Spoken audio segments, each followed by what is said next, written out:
Aku mampir ke rumah kakak iparku. Aku terperangah saat menyaksikan suamiku dan dia sedang mandi bersama. Aku segera mengunci pintu, lalu menelepon kedua mertuaku, mengundang mereka untuk datang menyaksikan drama yang hebat. Namaku Dewi. Hingga saat ini, setiap kali aku teringat sore itu, aku masih merasakan hawa dingin merayap di punggungku. Ada beberapa guncangan yang tidak membuat seseorang langsung menangis. Guncangan itu tidak datang dalam bentuk teriakan, juga bukan dalam bentuk tamparan yang membakar. Ia datang dengan sangat berat, begitu hening hingga jantungku seakan berhenti berdetak, dan tangan serta kakiku seolah bukan lagi milikku.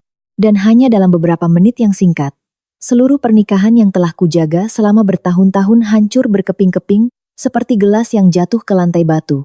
Sore itu, saat aku sedang menata beberapa kantong oleh-oleh yang baru saja kuambil dari kampung, kakak iparku, Mas Hendra, menelepon. Suaranya agak tergesa-gesa, seolah sedang sibuk di suatu tempat. Dewi, bapak dan ibu di kampung kirim ikan asin, beberapa botol terasi, dan kue-kue. Mas lagi sibuk di bengkel, tidak bisa pulang. Kalau kamu sempat, tolong ambilkan lalu antarkan ke Mbak Ratih. Ya, aku langsung setuju. Mas Hendra selama ini dikenal sebagai pria baik, bicaranya santun, dan sering membantu keluargaku untuk urusan-urusan kecil, jadi aku selalu menghormatinya seperti kakak kandung sendiri. Aku mengikat bungkusan itu dengan rapi, memasukkannya ke dalam tas, lalu mengendarai motor ke rumah kakak iparku, Ratih.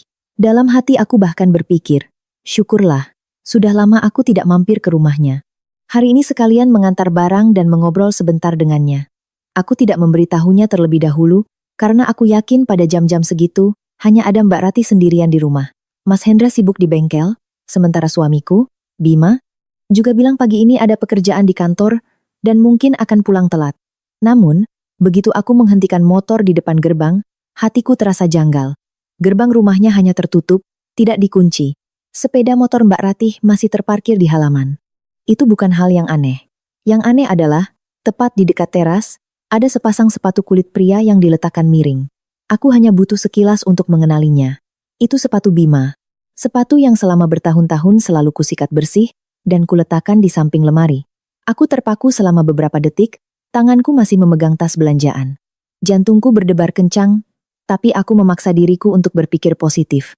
Mungkin Bima mampir untuk membantu Mas Hendra sesuatu, lalu pergi terburu-buru. Atau mungkin Mas Hendra meminta Bima untuk memeriksa instalasi listrik atau saluran air. Aku berusaha menenangkan diriku. Aku mendorong pintu dan masuk ke ruang tamu. AC menyala sangat dingin, kipas angin di langit-langit berputar pelan. Di atas meja, ada segelas es teh dan secangkir kopi hitam yang belum habis. Es batunya sudah hampir mencair seluruhnya. Kedua ponsel mereka tidak terlihat dimanapun. Suasana di dalam rumah begitu hening. Keheningan yang tidak membuat nyaman, melainkan membuat bulu kuduk berdiri. Belum sempat aku meletakkan tas, dari ujung koridor terdengar suara air shower yang deras. Di sela-sela suara air itu, samar-samar terdengar tawa seorang wanita. Tawa yang sepertinya coba ditahan, tetapi tetap saja lolos keluar. Aku memanggil, "Mbak Ratih, aku antar barang nih." Tidak ada jawaban. Kukira dia tidak mendengar. Jadi aku melangkah lebih jauh. Tepat pada saat itu, dari arah kamar mandi terdengar suara berat seorang pria. "Pelankan suaramu, nanti kalau ada yang datang bagaimana?" Seluruh tubuhku membeku. Aku sudah mendengar suara itu selama 10 tahun. Bagaimana mungkin aku bisa salah? Itu suara Bima, suamiku. Tenggorokanku tercekat, kepalaku kosong, tetapi kakiku seolah ditarik oleh sesuatu ke depan. Pintu kamar mandi tidak tertutup rapat, hanya menyisakan celah kecil. Aku berdiri merapat ke dinding, mengintip dari celah itu. Dan pada detik itu juga, seluruh duniaku runtuh. Di bawah guyuran shower yang deras, Bima berdiri rapat di belakang Ratih. Satu tangannya memeluk pinggang wanita itu, wajahnya menunduk di lehernya, sementara Ratih mendongak sambil tertawa. Suara manjanya yang kukenal kini terdengar begitu menjijikkan. "Kamu takut apa? Mas Hendra kan tidak mungkin pulang jam segini. Kalau si Dewi itu, sebodoh-bodohnya dia, tidak akan berani curiga padaku." Aku tidak ingat bagaimana aku bernapas saat itu. Yang aku tahu, dari ujung jari hingga tulang punggungku terasa dingin membeku. Jika saat itu mereka hanya berdiri berdekatan, mungkin aku masih bisa membohongi diriku sendiri bahwa ini hanya salah paham. Tetapi kalimat terakhir itu membunuh semua harapan konyol yang tersisa. Ini bukan lagi sebuah kekilafan, bukan sebuah kecerobohan, dan jelas bukan yang pertama kali. Ini adalah pengkhianatan yang terencana, yang disembunyikan, dan yang mereka anggap sebagai hal yang biasa. Satu hal yang kulakukan adalah aku tidak menyerbu masuk. Aku tidak menangis, tidak berteriak, tidak menjambak rambutnya, atau melabraknya, seperti yang orang pikir akan dilakukan seorang wanita saat memergoki suaminya berselingkuh. Aku hanya mundur dengan sangat pelan. Begitu pelan hingga aku sendiri takut dengan ketenanganku. Saat itu juga, aku menutup rapat pintu kamar mandi itu, lalu menggeser grendel dari luar. Tidak berhenti di situ. Aku menarik kursi kayu yang ada di dekat dinding dan mengganjal gagang pintunya. Semua terjadi hanya dalam beberapa detik. Dari dalam, suasana langsung menjadi kacau. Terdengar suara pintu digedor keras. Bima berteriak, "Siapa yang kunci pintu? Buka sekarang." Lalu terdengar suara Ratih yang melengking panik, tetapi masih berusaha terdengar galak. "Siapa di luar?" "Apa itu Dewi?" "Buka." Aku bersandar di dinding, tanganku gemetar hebat hingga nyaris menjatuhkan ponsel, tetapi pikiranku jernih hingga terasa dingin. Aku menekan nomor ibu mertuaku, Ibu Siti, lalu menelepon ayah mertuaku, Bapak Hardi. Begitu mereka mengangkat, aku hanya berkata satu kalimat dengan suara yang anehnya begitu tenang. "Bapak, Ibu, tolong segera datang ke rumah Mas Hendra.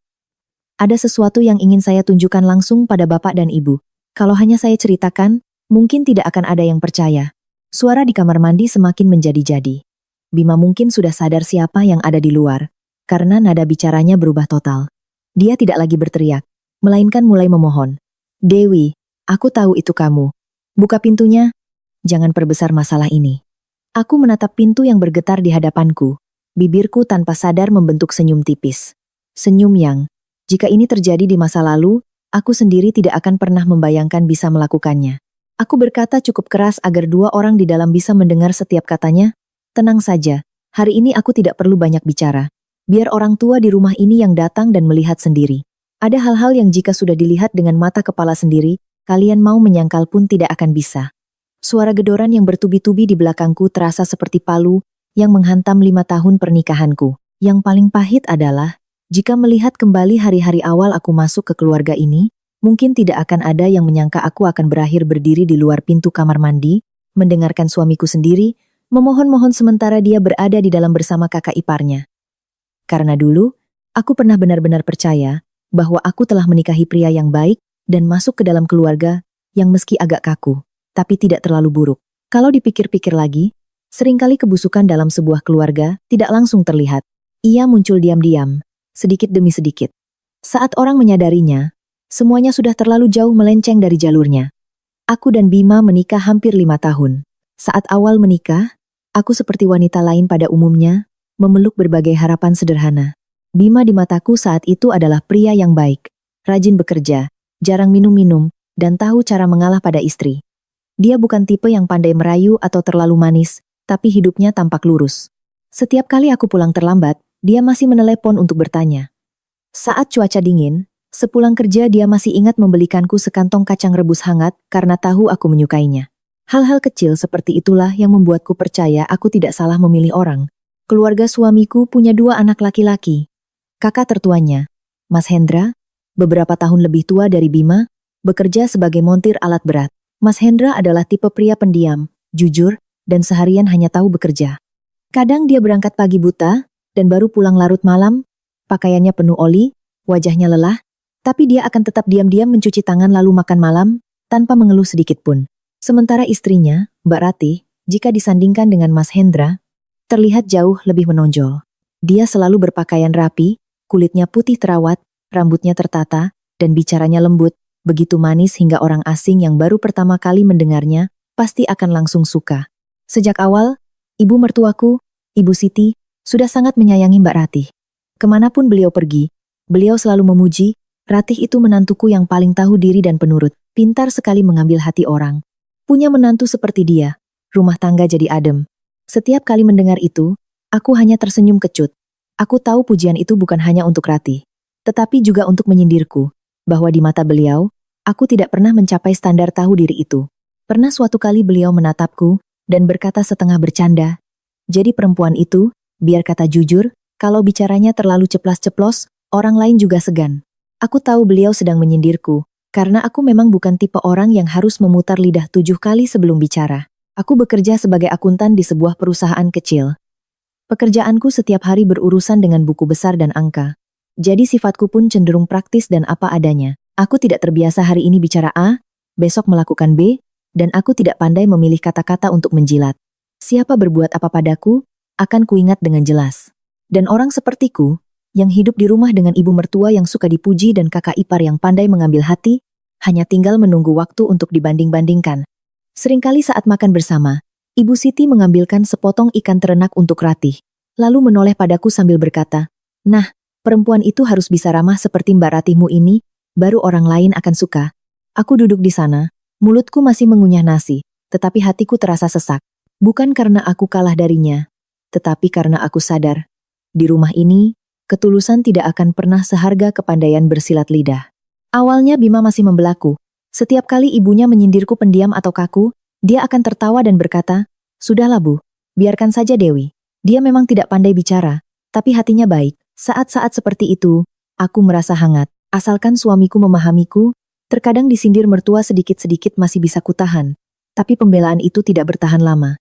Perlahan-lahan, setiap kali Ibu Siti menyindir, Bima tidak lagi menimpali. Dia hanya diam atau menarikku ke kamar dan berkata, "Sudahlah Dek, Ibu kan sudah tua, dilawan juga percuma, bikin capek saja." Kalimat itu terdengar seperti bujukan, tetapi sebenarnya itu adalah tanda pertama bahwa dia memilih untuk menepi setiap kali aku terluka. Setelah menikah beberapa lama, Mas Hendra dan Mbak Ratih pindah ke rumah sendiri, tidak jauh dari rumah kami. Saat itu aku sempat berpikir, kalau tinggal terpisah begini, mungkin segalanya akan lebih mudah. Tidak setiap hari bertemu, tidak setiap hari makan semeja. Siapa tahu hubungan keluarga bisa lebih ringan. Tapi aku salah. Semakin mereka tinggal terpisah, Mbak Ratih semakin sering menggunakan alasan saudara harus saling bantu untuk menarik Bima ke rumahnya. Hari ini minta dipasangkan rak, besok bilang lampu mati, lusa bilang pompa air rusak. Awalnya aku anggap biasa, karena kupikir wajar jika adik ipar dan kakak ipar yang tinggal berdekatan saling membantu urusan kecil. Sementara itu, Mas Hendra semakin sibuk. Ada kalanya proyek menumpuk, dia pergi dari pagi sampai malam, bahkan kadang menginap di bengkel agar lebih praktis.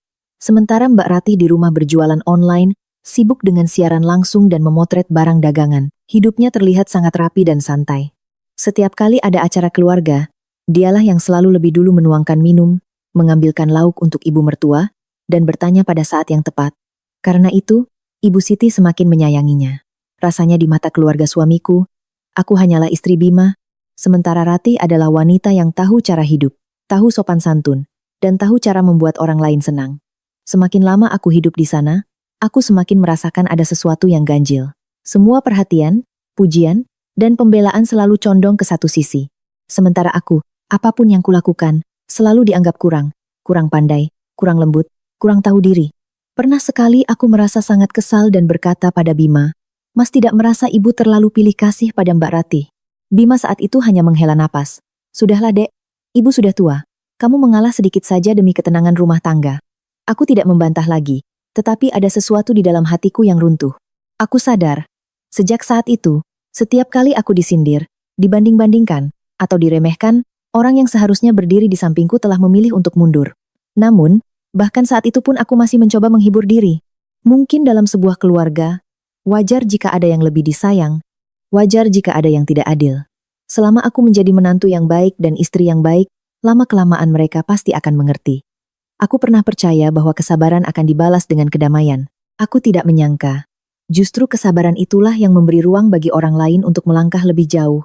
Meremehkanku sedikit demi sedikit. Hingga saat aku tersadar, keluarga yang kukira hanya sedikit melenceng ini ternyata sudah busuk dari akarnya.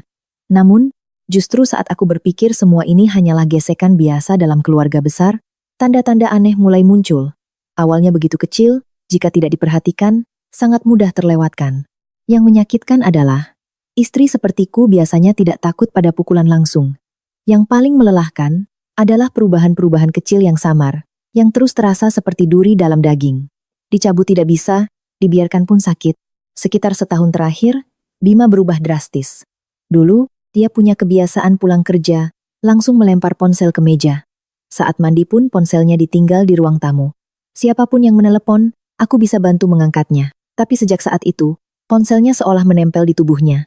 Saat makan, ponselnya diletakkan terbalik di meja. Saat tidur, diselipkan di bawah bantal. Masuk ke kamar mandi pun dibawa serta. Pernah sekali aku tak sengaja mengambilnya karena mengira ada telepon dari kantor, dia langsung merebutnya kembali. Wajahnya berubah masam seolah aku baru saja melakukan kesalahan besar. Aku ingat suatu malam, hampir jam 12, kami baru saja berbaring, layar ponsel Bima tiba-tiba menyala. Aku hanya menoleh secara refleks. Belum sempat melihat apa-apa, dia sudah menyambarnya, membalikkan badan, jarinya bergerak cepat, lalu menghapusnya. Aku bertanya pelan, siapa yang kirim pesan jam segini? Bima tidak langsung menjawab, melainkan menghela napas kesal. Bisa tidak kamu berhenti kepo? Orang minta tolong urusan kerjaan saja. Kalimat itu membuatku tertegun. Aku tidak melakukan apa-apa, hanya bertanya seperti biasa. Tapi sikapnya membuatku merasa seolah aku yang bersalah. Lalu di lain waktu, saat dia sedang mandi, ponselnya diletakkan di rak dekat pintu. Layarnya menyala tepat saat aku lewat. Aku hanya sempat melihat dua kata, Mbak Ratih. Jantungku berdebar. Menunggu dia keluar, aku bertanya dengan sangat lembut. Kok malam-malam begini Mbak Ratih masih kirim pesan? Bima, sambil mengeringkan rambut, menjawab dengan santai, matanya tidak menatapku. Mas Hendra lagi keluar. Dia minta tolong lihat pompa air. Jangan berpikir yang tidak-tidak. Jawabannya terdengar masuk akal, tetapi caranya berbicara terlalu cepat, terlalu ringkas, seolah sudah disiapkan sebelumnya, membuatku merasa tidak nyaman. Sejak hari itu, aku lebih memperhatikan. Benar saja. Setiap kali Ratih menelepon, Bima langsung berangkat. Kadang alasannya bola lampu di rumahnya putus, kadang pipa airnya bocor, lain waktu katanya perlu mengangkat kardus-kardus berat karena Ratih berjualan online.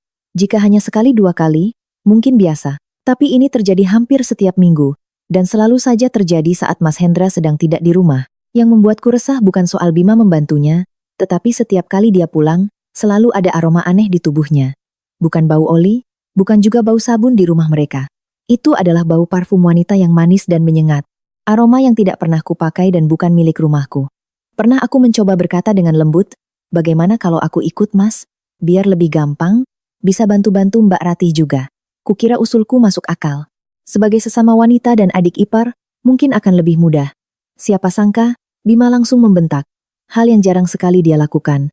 Itu rumah kakakku, bukan sarang maling. Kenapa kamu harus mengawasiku? Jangan berlebihan. Aku terpaku di tempat. Sejak kapan sebuah tawaran biasa membuatnya bereaksi sekeras itu? Yang lebih menyakitkan, setelah mengatakan itu, dia tidak merasa bersalah. Dia hanya memakai sandalnya, mengambil kunci, lalu langsung pergi, meninggalkanku sendirian di dapur dengan sayur yang bahkan belum sempat kuangkat dari kompor. Di sisi lain, Ratih juga tidak lagi sama. Jika dulu dia hanya manis untuk mengambil hati orang tua, belakangan ini manisnya mulai tercampur dengan sesuatu yang sangat mengganggu. Setiap kali bertemu denganku, dia masih tersenyum, masih bertanya kabar. Tetapi sorot matanya tidak lagi selembut dulu. Seolah sedang menyelidik, mencoba melihat sejauh mana aku tahu. Pernah sekali, saat kami sedang makan di rumah mertua, Ratih tiba-tiba menoleh padaku dan berkata dengan sangat wajar. Akhir-akhir ini Bima sering sekali bantu Mbak. Kalau bukan dia, Mbak tidak tahu harus minta tolong siapa. Memang saudara sendiri lebih baik daripada orang lain. Setelah berkata begitu, dia menatapku sambil tersenyum. Senyum yang sepintas terlihat tulus. Tapi entah kenapa aku merasa seperti ada jarum yang menusuk kulitku. Ibu mertuaku yang mendengar itu langsung menimpali. Suaranya seolah membela. Padahal sebenarnya menyudutkan. Orang serumah saling bantu itu wajar. Kenapa mukamu masam begitu? Hati itu harus lapang. Baru suami betah. Aku yang sedang memegang mangkuk nasi, tenggorokanku tercekat. Aku tidak mengatakan apa-apa. Hanya karena aku diam, karena aku tidak ikut tersenyum, beliau langsung menuduhku picik. Saat-saat seperti itu, aku semakin merasa terasing di rumah ini. Siapapun boleh bicara, siapapun boleh menyindir. Tapi jika aku hanya mengerutkan kening sedikit saja, akulah yang jadi pihak bersalah. Suatu sore, Ratih mengirim pesan. Katanya dia sedikit demam, dan memintaku mampir ke apotek untuk membelikan obat flu dan minyak angin. Saat itu aku masih enggan berpikir buruk, jadi sepulang kerja aku mampir membelikannya, lalu mengantarnya ke rumahnya. Tapi begitu sampai, aku merasa aneh. Pintu utama hanya tertutup, tidak dikunci. Tapi di dalam rumah sunyi senyap. Aku memanggil beberapa kali, tidak ada yang menjawab. Saat hendak berbalik, dari dalam terdengar suara gaduh seperti ada sesuatu yang baru saja menabrak meja. Lalu langsung hening. Aku berdiri di luar beberapa saat lagi, lalu memanggil lagi. Hampir 1 menit kemudian, Ratih baru membuka pintu. Rambutnya acak-acakan, wajahnya memerah, napasnya masih terengah-engah. Dia berkata terbata-bata, "Aduh Mbak lagi ganti baju, jadi tidak dengar." Aku mengangguk, memberikan obatnya, lalu masuk untuk duduk sebentar demi sopan santun. Tapi begitu duduk, Mataku melirik lantai di dekat koridor yang masih basah, seolah ada yang baru saja keluar dari kamar mandi. Pintu kamar mandi sedikit terbuka, di dalamnya masih ada uap air. Di gantungan handuk, tergantung sebuah handuk pria berwarna abu-abu. Melihatnya, hatiku terasa berat. Handuk itu persis seperti yang biasa dipakai Bima. Aku tidak berani memastikan itu handuk suamiku, tapi perasaan tidak enak terus menghantuiku sejak saat itu. Malamnya, menunggu Bima pulang, aku bertanya dengan sangat pelan, berusaha menjaga suaraku senormal mungkin. Tadi sore, Mas mampir ke rumah Mbak Ratih? Bima yang sedang melepas jam tangan, mengangkat kepala menatapku. Tatapannya dingin dan kesal, membuatku merasa seperti pengganggu. Dia berkata, jangan membuat dirimu jadi tipe perempuan yang cuma bisa cemburu buta. Lalu dia masuk ke kamar untuk berganti pakaian, tanpa penjelasan lebih lanjut. Aku duduk termangu di ruang tamu, tiba-tiba hatiku goyah. Jika aku benar, kenapa aku merasa seolah aku yang salah? Kenapa orang yang membuatku resah justru bisa membalikkan keadaan dan membuatku malu karena kecurigaanku sendiri? Sejak saat itu, aku tidak bisa tenang lagi. Aku mulai melihat segalanya dengan cara berbeda. Setiap telepon dari Ratih, setiap kali Bima keluar rumah, setiap pembelaan aneh dari ibu mertua, semuanya membuatku berpikir. Tapi meski begitu, aku masih mencoba berpegang pada sisa-sisa kewarasanku, bahwa mungkin aku hanya terlalu sensitif. Aku takut jika aku menuduh tanpa bukti. Pada akhirnya yang akan dicap mulut jahat, perusak rumah tangga, dan wanita pencemburu tetaplah aku. Dan mungkin karena takut akan hal itu, selama beberapa waktu aku membiarkan keresahan itu tumbuh diam-diam di dalam hatiku, tanpa punya cukup keberanian untuk menyebut nama dari apa yang kutakutkan. Setelah berbagai kecurigaan yang mengendap itu, aku tidak lagi bisa memandang Bima seperti dulu. Anehnya, sepertinya saat seorang istri mulai curiga, suami yang bersalah akan menjadi sangat sensitif. Bima tidak lagi bersikap tenang seperti sebelumnya, dia berubah total. Dia berangkat lebih pagi, pulang lebih larut, dan makan malam bersama di rumah menjadi momen yang langka. Kadang aku sudah susah payah memasak semua makanan kesukaannya, sayur masih panas, ikan baru diangkat dari wajan, tapi dia hanya duduk makan beberapa suap lalu meletakkan mangkuknya. Mas ada urusan di luar, katanya singkat. Kalau kutanya urusan apa, dia membentak. Apa kamu harus selalu bertanya sampai tuntas? Semakin hari, nada bicaranya padaku semakin ketus. Aku bertanya satu kalimat, dia menjawab setengah. Aku meminta satu hal, dia mengerutkan kening seolah sedang diinterogasi. Tapi yang paling menyakitkan adalah, setiap kali ponselnya bergetar dan nama Ratih muncul di layar, suaranya langsung berubah, lebih lembut, lebih rendah, bahkan terkadang terselip nada sabar yang sudah lama tidak pernah kudengar darinya untukku. Pernah sekali, tepat di depanku, dia menerima telepon sambil berjalan ke balkon. Suaranya pelan, tapi cukup untuk membuatku merasa ada yang tidak beres. Iya, nanti Mas ke sana. Kamu tenang saja. Hanya beberapa kata itu, tapi rasanya seperti ada yang mencakar dadaku. Ada malam-malam di mana aku menunggunya dari jam 7 sampai hampir jam 9. Makanan sudah dingin, ditelepon tidak diangkat. Pesan yang kukirim hanya dibaca, lalu tidak ada balasan. Baru saat pintu terbuka, Bima masuk dengan wajah lelah yang dibuat-buat. Mulutnya bilang, ada rapat mendadak. Tapi aku bisa melihat dengan jelas kerah kemejanya kusut, rambutnya masih lembab seolah baru saja mandi terburu-buru di suatu tempat. Tubuhnya tidak berbau kantor, tidak juga berbau asap jalanan, melainkan berbau sabun mandi yang familiar, yang pernah kucium saat ke rumah Ratih. Aku ingin bertanya, tapi setiap kali melihat wajahnya yang dingin, kata-kata yang sudah di ujung lidah kembali tertelan.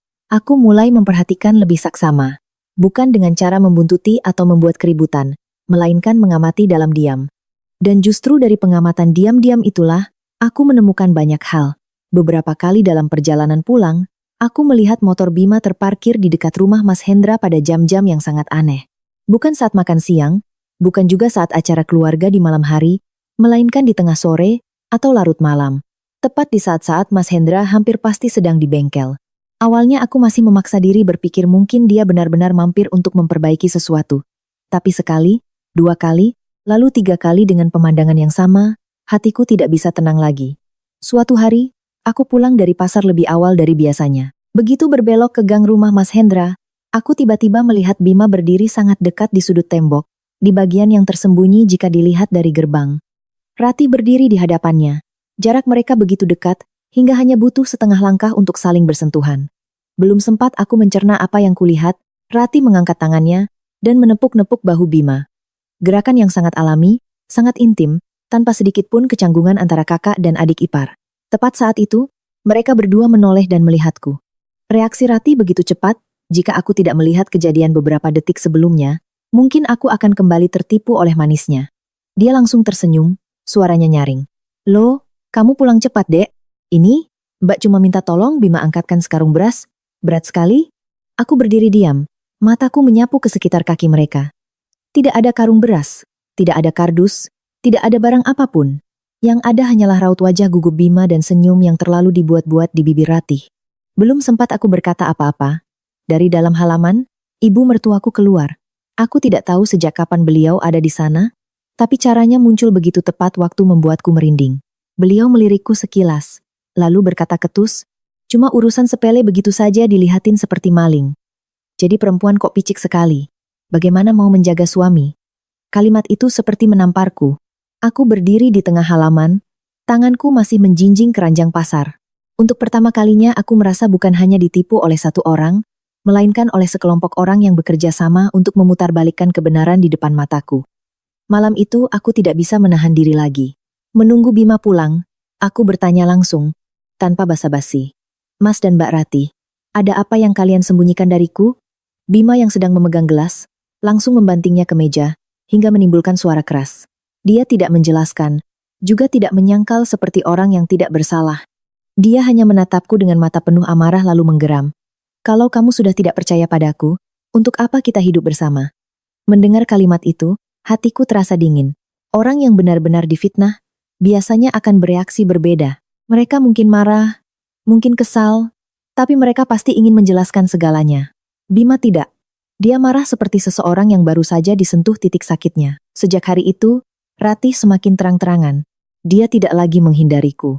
Sebaliknya, dia mulai aktif mengirim pesan yang isinya setengah peduli, setengah menyindir. Suatu hari ponselku menampilkan pesannya. Jangan terlalu banyak berpikir, Dek. Laki-laki kalau terlalu dikekang, lama-lama bosan loh. Membaca pesan itu, tanganku terasa dingin. Di permukaan, seolah sedang menasihati, tapi setiap katanya seperti menyiram bensin ke api. Pesan itu membuatku merasa seolah Ratih tidak lagi takut ketahuan, melainkan sedang berdiri di atasku, menguji sampai sejauh mana aku bisa bertahan. Yang lebih menakutkan, Ratih tahu betul jadwal Bima. Ada hal-hal yang bahkan aku sebagai istrinya tidak tahu, tapi dia tahu lebih dulu. Aku baru saja nyeletuk. Malam ini sepertinya Mas pulang telat. Ratih sudah tersenyum. Tidak kok, hari ini Bima pulang cepat. Suatu kali aku bilang Bima sedang pergi minum dengan temannya, dia langsung menimpali, sepertinya tidak. Hari ini dia ada urusan lain. Kalimat-kalimat itu terdengar sepele, tapi semakin ku dengar, semakin aku merinding. Tidak mungkin seorang kakak ipar bisa tahu jadwal adik iparnya sedetail itu, kecuali mereka berkomunikasi jauh lebih sering dari yang kukira. Lalu aku memutuskan untuk mengubah cara. Aku diam selama beberapa hari, berpura-pura tidak peduli lagi. Tidak bertanya, tidak melirik, tidak mendesak. Benar saja, Bima tampak sangat lega. Dia tidak lagi mudah marah, bahkan pulang ke rumah masih berpura-pura bertanya aku sudah makan atau belum. Ratih juga kembali bersikap manis dan palsu seperti biasa, bahkan suatu sore meneleponku untuk mampir makan bubur kacang hijau buatannya. Justru ketenangan yang tidak wajar inilah yang membuatku sadar sepenuhnya. Mereka bukan tenang karena tidak bersalah, mereka tenang karena terlalu percaya diri. Percaya diri bahwa aku akan diam, bahwa aku tidak akan berani membongkar semuanya, bahwa meskipun aku curiga, aku akan tetap menjadi wanita penurut seperti yang mereka kira. Dan sejak saat itu, aku berhenti bertanya. Aku tidak membantah, tidak menangis, tidak mengeluh. Aku diam-diam mencatat setiap jadwal, setiap kali Bima keluar rumah, setiap pesan ambigu dari Ratih, setiap tatapan menghindar yang kemudian berpura-pura polos. Aku tahu betul, aku sedang selangkah demi selangkah mendekati sebuah kebenaran yang kotor. Hanya saja saat itu aku belum punya bukti di tangan. Tapi intuisi seorang wanita yang suaminya telah berpaling hati terus berteriak setiap hari di dalam diriku bahwa aku sedang dikhianati.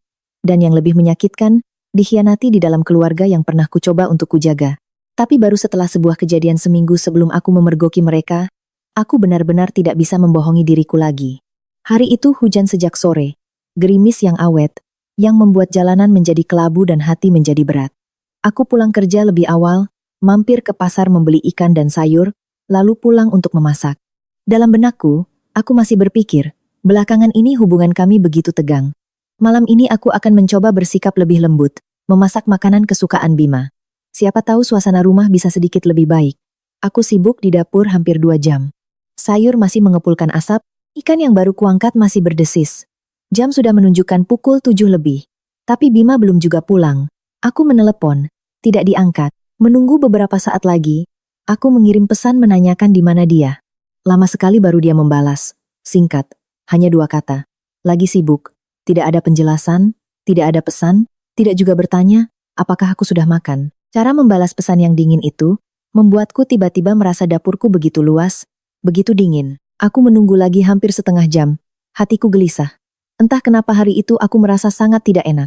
Perasaan itu tidak datang tiba-tiba, melainkan merayap perlahan seperti air yang merembes melalui celah kecil. Akhirnya aku menekan nomor Ratih. Jujur saja, saat itu aku masih belum yakin. Aku hanya berpikir, siapa tahu Bima ada di sana lagi seperti biasa. Aku bertanya hanya untuk menenangkan hati. Telepon diangkat dengan cepat. Ratih menjawab dengan suara mengantuk yang disengaja. Terdengar begitu lancar hingga mengganggu. Tidak, Dek. Mbak sendirian di rumah. Agak kurang enak badan, jadi dari tadi tiduran. Ada apa? Justru karena jawabannya terlalu cepat, terlalu lancar, terlalu sempurna, bulu kuduku berdiri. Seseorang yang benar-benar lelah dan sedang berbaring jarang sekali bisa berbicara selancar itu, seolah sudah dihafal. Aku menutup telepon dengan hati kalut. Tepat saat itu, ibuku menelepon, memintaku membelikan obat flu karena badannya meriang. Aku memakai jas hujan, mengambil dompet, lalu pergi ke apotek di ujung gang. Hujan gerimis, jalanan licin, kendaraan yang lewat meninggalkan cipratan air kotor di ujung celanaku. Selesai membeli obat. Dalam perjalanan pulang, entah kenapa aku malah memutar lewat gang rumah Mas Hendra. Mungkin tidak sengaja, atau mungkin hatiku sendiri yang menuntunku ke sana.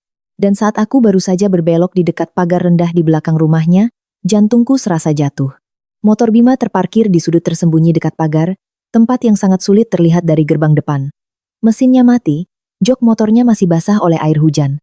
Jelas motor itu sudah terparkir di sana cukup lama. Aku berdiri terpaku di bawah teras rumah seberang, tanganku mencengkeram kantong obat begitu erat hingga terasa sakit. Jika Ratih benar-benar sendirian di rumah seperti yang baru saja dia katakan, lalu untuk apa motor suamiku ada di sana? Dan jika Bima benar-benar di sana, kenapa mereka berdua berbohong? Hanya 2 pertanyaan itu, tapi kepalaku pusing bukan main. Aku sempat berpikir untuk langsung masuk. Bahkan sempat 1 detik kakiku melangkah, tapi aku berhenti. Aku takut. Aku takut jika yang kudapati hanyalah kecurigaan samar lagi. Lalu sekali lagi aku akan dicap sebagai istri pencemburu yang sakit. Aku berdiri diam di bawah teras, hujan menetes di ujung bajuku, dingin sekali. Telingaku fokus ke arah rumah itu. Dan di tengah suara hujan yang mengetuk atap seng, aku mendengar dengan jelas dari dalam rumah, ada suara tawa kecil yang terputus-putus. Lalu tiba-tiba hening seolah ada yang baru sadar ada sesuatu di luar. Saat itu, aku tidak lagi merasakan dingin di kulitku. Aku hanya merasakan hawa dingin dari dalam dadaku yang merambat naik ke leher. Aku pulang dengan kaki yang terasa berat seperti diikat batu. Malam itu, Bima pulang hampir jam 10. Begitu pintu terbuka, aku mencium bau sabun mandi di tubuhnya yang bukan dari rumah kami. Rambutnya masih lembab, kemejanya sudah berganti, seolah dia sudah berganti baju sebelum pulang. Tapi wajahnya santai seolah tidak terjadi apa-apa. Dia duduk di meja makan, melihat makanan yang sudah dingin, lalu berkata, "Tadi habis ketemu klien, sekalian makan sama teman, tidak usah dipanaskan lagi." Aku menatap lurus ke wajahnya. Untuk pertama kalinya setelah bertahun-tahun hidup bersama, aku tidak lagi melihat pria yang pernah kupercaya. Aku hanya melihat seorang pembohong yang sudah terlalu terbiasa, hingga tidak ada lagi sedikit pun kegugupan. Aku bertanya dengan sangat pelan, begitu pelan hingga aku sendiri terkejut. "Mas baru pulang dari mana?" Bima membuang muka, melepas jam tangannya dan meletakkannya dengan suara keras di meja, lalu berkata dengan nada dingin, "Hidup dengan caramu ini, siapa yang tahan? Seharian mengintai seperti polisi." Dia tidak menjawab pertanyaanku. Dia juga tidak menyangkal. Dia hanya melakukan satu hal, mengubahku menjadi pihak yang bersalah. Aku duduk diam, tanganku di ujung meja, tiba-tiba merasa lucu sekaligus sakit. Ternyata sampai saat ini, dia masih berpikir hanya dengan membentak dan menuduhku curiga. Semuanya akan berlalu seperti biasa. Malam itu aku tidak tidur. Bima berbaring memunggungiku, napasnya teratur seolah tidak ada beban. Sementara aku, mataku terbuka lebar menatap langit-langit yang gelap. Setiap detail selama setahun terakhir muncul kembali di kepalaku, lebih jelas dari sebelumnya. Malam-malam saat ponselnya menyala lalu mati. Pesan-pesan dari Ratih di tengah malam. Kunjungannya ke rumah Ratih yang selalu lama dan tidak wajar. Tatapan Ratih yang setengah menantang, setengah kasihan setiap kali melihatku. Sindiran ibu mertua. Dan sikap Bima yang selalu mengelak, marah, lalu menuduhku. Semua itu seperti kepingan kaca pecah yang berserakan, dan malam itu semuanya tersusun menjadi sebuah gambar yang utuh. Gambar yang begitu kotor hingga aku ingin muntah. Keesokan paginya, aku mengambil keputusan yang bahkan aku sendiri tidak duga. Aku akan diam sepenuhnya. Tidak lagi bertanya, tidak menangis, tidak menyalahkan, tidak menunjukkan bahwa aku sedang sakit hati. Aku ingin lihat, jika aku berhenti bereaksi, sejauh mana mereka akan lengah. Benar saja, hanya setelah 2 hari, Bima tampak sangat lega. Dia tidak lagi waspada, tidak lagi terus-menerus marah seperti sebelumnya. Ratih juga kembali bersikap manis dan palsu seperti biasa, bahkan mengirim pesan menanyakan kabarku dan bercerita tentang jualannya seolah tidak terjadi apa-apa. Justru sikap santai yang berlebihan inilah yang semakin meyakinkanku, mereka sudah terlalu lama dan terlalu terbiasa menipuku. Dan tepat pada saat itu, Mas Hendra menelepon, memintaku mengambil oleh-oleh dari kampung yang dikirim orang tuaku, lalu mengantarkannya ke Ratih. Mendengar itu, tiba-tiba ada perasaan aneh di kepalaku. Bukan senang, bukan juga tegang, melainkan sebuah firasat yang dingin. Aku tidak mengerti kenapa, tapi aku tahu, kali ini aku harus pergi, seolah ada benang tak kasat mata yang menarikku tepat ke hadapan sebuah kebenaran terakhir. Dan sore itulah, aku membawa tas berisi oleh-oleh, melangkah melewati gerbang rumah Mas Hendra tanpa memberitahu siapapun. Hanya untuk, beberapa menit kemudian, melalui celah pintu kamar mandi, semua kecurigaanku, semua malam tanpa tidur, semua penyangkalan mereka, terungkap dengan telanjang. Saat itulah aku sadar. Selama ini bukan aku yang terlalu banyak berpikir. Bukan juga aku yang cemburu tanpa alasan seperti yang mereka coba paksakan padaku. Hanya saja, mereka telah mengkhianatiku terlalu lama, terlalu mulus, hingga aku sendiri sempat mereka giring untuk meragukan perasaanku sendiri. Di dalam kamar mandi, suara gedoran semakin kencang. Kursi kayu yang kuganjalkan di gagang pintu ikut bergetar. Suara Bima dari dalam terdengar tidak lagi lembut seperti tadi, melainkan mulai menunjukkan kepanikan. Dewi, buka pintunya, kalau ada apa-apa, kita bicarakan baik-baik. Aku bersandar di dinding. Tanganku yang memegang ponsel terasa dingin, tetapi pikiranku jernih luar biasa. Aku tidak berteriak, tidak juga menangis. Aku hanya berkata cukup keras, agar mereka berdua bisa mendengar. Tunggu Bapak dan Ibu datang, baru kita bicara. Saat itu, Mas mau menjelaskan seperti apapun, silakan. Mendengar itu, di dalam hening sejenak, seolah mereka berdua sadar masalah ini sudah di luar kendali. Lalu, terdengar suara Ratih yang melengking, Dewi, jangan kurang ajar kamu. Buka pintunya sekarang. Aku mendengarnya dan merasa lucu. Orang yang sedang terkunci di kamar mandi bersama suami orang lain masih punya hak untuk menceramahiku. Mungkin karena selama ini mereka terbiasa melihatku diam, terbiasa melihatku mengalah. Jadi sampai saat ini pun mereka masih mengira hanya dengan gertakan, aku akan luluh. Belum sampai 10 menit, aku mendengar suara motor berhenti di halaman, lalu langkah sandal yang tergesa-gesa masuk ke rumah. Ibu Siti dan Bapak Hardi masuk dengan wajah cemas. Begitu melihatku berdiri di sana, wajah Ibu Siti langsung masam. Beliau membentak, kamu ini kenapa menelepon seperti rumah kebakaran? Ada apa sampai bikin ribut begini? Jika ini terjadi di masa lalu, mungkin aku sudah panik menjelaskan. Sudah takut dicap tidak sopan. Tapi hari itu, tidak. Aku hanya perlahan menunjuk ke arah pintu kamar mandi yang masih bergetar. Bapak dan Ibu tidak perlu bertanya pada saya. Silakan buka sendiri dan lihat. Bapak Hardi mengerutkan kening. Matanya berpindah dari aku ke pintu. Tepat saat itu, dari dalam terdengar lagi suara Bima, antara panik dan marah. Bapak, Ibu, tolong buka pintunya. Hanya dengan mendengar suara putranya dari dalam sana, wajah Bapak Hardi langsung berubah. Beliau melangkah cepat, menarik kursi yang kuganjalkan. Pintu terbuka, dan pada saat itu juga, seisi rumah seolah tercekik. Bima berdiri terpaku di dalam, rambutnya basah kuyup, pakaiannya acak-acakan, wajahnya pucat pasi seperti baru saja disiram air dingin. Sementara Ratih buru-buru menutupi dadanya dengan handuk, rambutnya lepek, berdiri tanpa alas kaki di sudut. Mereka tidak lagi memiliki jarak yang bisa disebut tidak bersalah. Sekali lihat saja sudah cukup untuk mengerti apa yang baru saja terjadi. Suasana begitu beku hingga aku bisa mendengar tetesan air dari shower yang masih menetes ke lantai keramik. Ibu Siti tertegun selama beberapa detik, kukira setidaknya saat itu beliau akan bertanya pada putranya. Tapi tidak. Reaksi pertamanya justru melotot padaku dan membentak. Apa-apaan ini? Kenapa kamu mengunci orang di kamar mandi seperti ini? Aku berdiri diam menatapnya, dan untuk pertama kalinya dalam hidupku, aku tersenyum langsung di hadapan ibu mertuaku. Senyum itu pasti sangat dingin, karena aku sendiri merasa aneh dengan diriku. Aku bertanya balik. Suaraku tenang hingga menakutkan. Apa saya salah kunci orang? Atau saya membukanya terlalu cepat? Bapak Hardi langsung menoleh ke Bima, suaranya dalam dan berat seperti batu. Jelaskan. Ini maksudnya apa? Bima membuka mulut beberapa kali sebelum akhirnya bisa berkata terbata-bata. Aku cuma bantu Mbak Ratih perbaiki pipa air. Terus basah. Jadi, mendengar itu, aku tidak bisa menahan diri lagi. Aku memotongnya, setiap kata seperti dilemparkan ke wajahnya.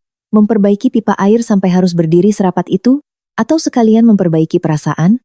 Bima terdiam, matanya berkedip-kedip, tapi tidak bisa membantah dengan kalimat yang masuk akal. Ratih saat ini langsung mengubah ekspresi, khas wanita yang terbiasa bersandiwara. Dia memegang handuknya, air matanya tiba-tiba mengalir. Suaranya bergetar seolah dialah korbannya. Aku terpeleset di kamar mandi. Bima cuma menolongku. Kami tidak ada apa-apa. Tangisan itu, jika terjadi di masa lalu, mungkin masih bisa menipu orang lain. Tapi hari ini, tidak. Aku tertawa. Tawa yang menggema di dalam rumah yang dipenuhi rasa malu. Aku menatap lurus ke arah Ratih.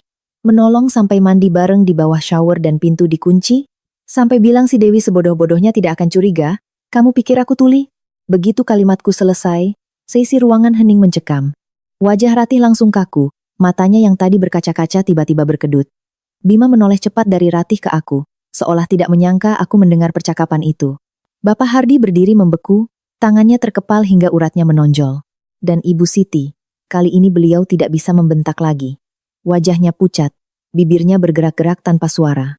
Aku berdiri di sana, melihat satu persatu wajah yang kukenal di keluarga ini, dan merasa lucu sekaligus getir. Baru beberapa menit yang lalu, aku masih menantu, istri, orang yang selalu harus menjaga sikap agar rumah tangga tetap damai. Tapi sekarang, justru akulah yang menarik tirai terakhir. Memaksa semua orang untuk melihat wajah asli satu sama lain. Aku tidak lagi merasakan sakit yang membuatku ingin berteriak. Aku hanya merasa dingin. Rasa dingin yang membuat seseorang sadar sepenuhnya, sadar hingga tidak ingin lagi membohongi diri sendiri sedetik pun.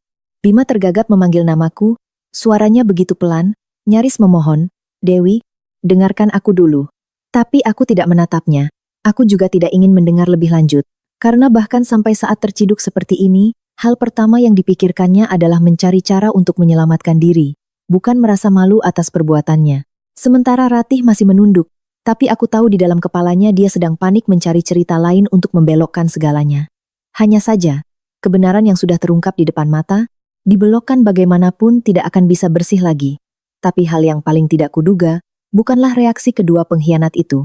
Yang benar-benar membuatku merinding adalah reaksi selanjutnya dari orang-orang yang seharusnya bisa melihat mana yang benar dan salah di rumah ini.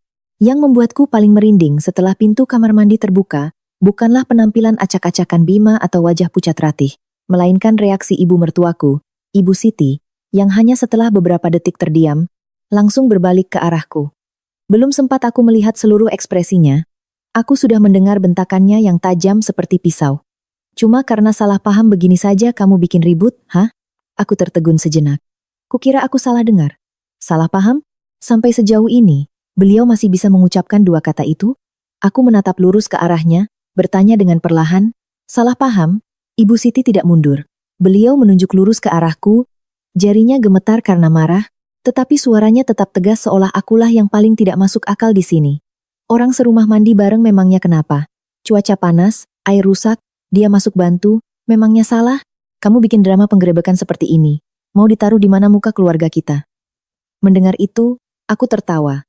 Tawa yang kering dan getir, sampai aku sendiri merasa sakit telinga. Aku bertanya lagi. Membantu sampai harus kunci pintu rapat-rapat? Berdiri berpelukan di bawah shower? Oh, membantu cara seperti itu. Mungkin hanya ada di keluarga ini ya, Bu? Ibu Siti terpojok sejenak, tapi kemudian suaranya semakin keras. Justru kamu yang bermasalah. Cemburu buta lalu mengarang cerita. Perempuan kalau kerjaannya cuma mencari-cari kesalahan, suami mana yang betah? Aku mendengarnya dan tanganku terasa dingin. Sampai saat ini, wanita ini masih bisa membalikkan pisau ke arahku. Masih bisa mencari-cari alasan untuk membela pemandangan yang jelas-jelas ada di depan matanya. Ketidaklogisan ini bukan lagi kebutaan. Ini membuatku mulai melihat ada sesuatu yang jauh lebih mengerikan di baliknya. Tepat saat itu, Ratih tiba-tiba bersimpuh. Dia jatuh berlutut di kaki Ibu Siti. Kedua tangannya memeluk lutut mertuanya, menangis terseduh-seduh seolah baru saja mengalami ketidakadilan yang luar biasa. Air mata dan ingusnya bercampur, suaranya tercekat. Ibu, Ratih difitnah. Ratih cuma minta tolong Bima periksa keran yang bocor. Tidak sangka Dewi berpikir seburuk ini. Ratih malu, Bu. Malu sekali. Aku melihatnya, dan bulu kudukku berdiri. Caranya berlutut. Caranya menangis. Caranya memanggil ibu pada saat yang tepat. Begitu mulus hingga aku merasa mereka sudah sering melakukan sandiwara ini. Ini bukan hanya pengkhianatan. Mereka juga sudah sangat terbiasa memutarbalikkan fakta dan menyalahkan orang lain untuk menyelamatkan diri. Bima langsung ikut bermain peran. Begitu melihat Ratih berlutut, dia menoleh padaku, wajahnya memerah. Suaranya membentak seolah dialah yang tersinggung. Kamu keterlaluan. Kamu merusak rumah tangga ini. Hanya karena khayalanmu, kamu perbesar masalah ini sampai jadi tontonan tetangga.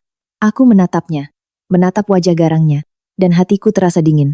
Jika sebelumnya aku masih sakit karena curiga, sekarang aku hanya merasa jijik. Karena pria ini bukan hanya mengkhianatiku, dia juga bisa dengan cepat berpihak pada selingkuhannya, bersama-sama menginjakku demi menutupi perbuatan kotor mereka. Aku tidak membalas. Aku juga tidak berteriak seperti yang mereka kira. Aku hanya melihat kedua orang yang sedang berkoordinasi dengan baik di hadapanku, lalu berkata perlahan, "Kalian berdua aktor yang hebat. Kalau aku tidak melihatnya sendiri dari awal, mungkin aku juga akan percaya bahwa aku yang salah." Kalimat itu membuat Ratih terdiam sejenak, tapi dengan cepat dia kembali menunduk, menangis lebih keras seolah ingin menenggelamkan kebenaran dengan suara tangisnya. Sejak tadi, Bapak Hardi hanya diam. Beliau berdiri di dekat pintu, wajahnya gelap, rahangnya mengeras hingga pelipisnya berkedut. Tiba-tiba, beliau memukul meja di dekatnya. Suara pukulan itu membuat semua orang terkejut. Beliau berteriak, "Diam semua." Seisi ruangan hening. Beliau menatap tajam ke arah Bima, lalu ke Ratih. Suaranya dalam tapi penuh tekanan. Bapak tanya sekali lagi, iya atau tidak? Hanya 3 kata itu, tapi membuat suasana membeku. Aku menunggu. Kupikir setidaknya saat ditanya langsung oleh ayahnya seperti itu, Bima akan menunduk. Tapi sebelum ada jawaban, Ibu Siti langsung menyela dengan suara sengit. "Bapak jangan perbesar masalah. Perempuan cemburu buta. Kenapa Bapak percaya? Cuma berdiri berdekatan di kamar mandi saja, sudah dibesar-besarkan jadi dosa besar." Aku menoleh ke ibu mertuaku. Saat itu, aku tidak lagi terkejut. Aku hanya merasakan hawa dingin yang perlahan menyebar di tubuhku. Tidak mungkin seorang ibu, seorang wanita yang sudah hidup berumah tangga puluhan tahun, tidak bisa membedakan mana yang tidak wajar, dan mana yang curang. Juga tidak mungkin beliau melihatnya dengan mata kepala sendiri tapi masih bersikeras menyangkal, kecuali jika beliau sama sekali tidak tahu apa-apa. Sebuah pikiran mengerikan perlahan muncul di kepalaku.